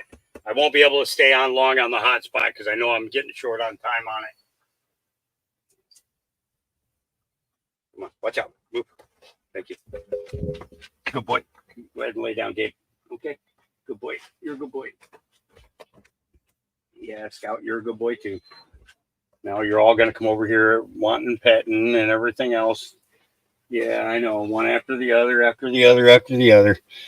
Yeah. No, pups didn't pull the plug this time. This is, I'm hoping it's not another outage. This is going to drive me nuts. We'll see here in a minute, though. Just gotta be patient. I don't even know where I was in that conversation, but I hope everything that I was saying was resonating with you guys. It's again, my personal opinions sometimes have a tendency to be a little brash, but I just try to lay it out there like I believe it is, and go from there. So we'll see what happens here.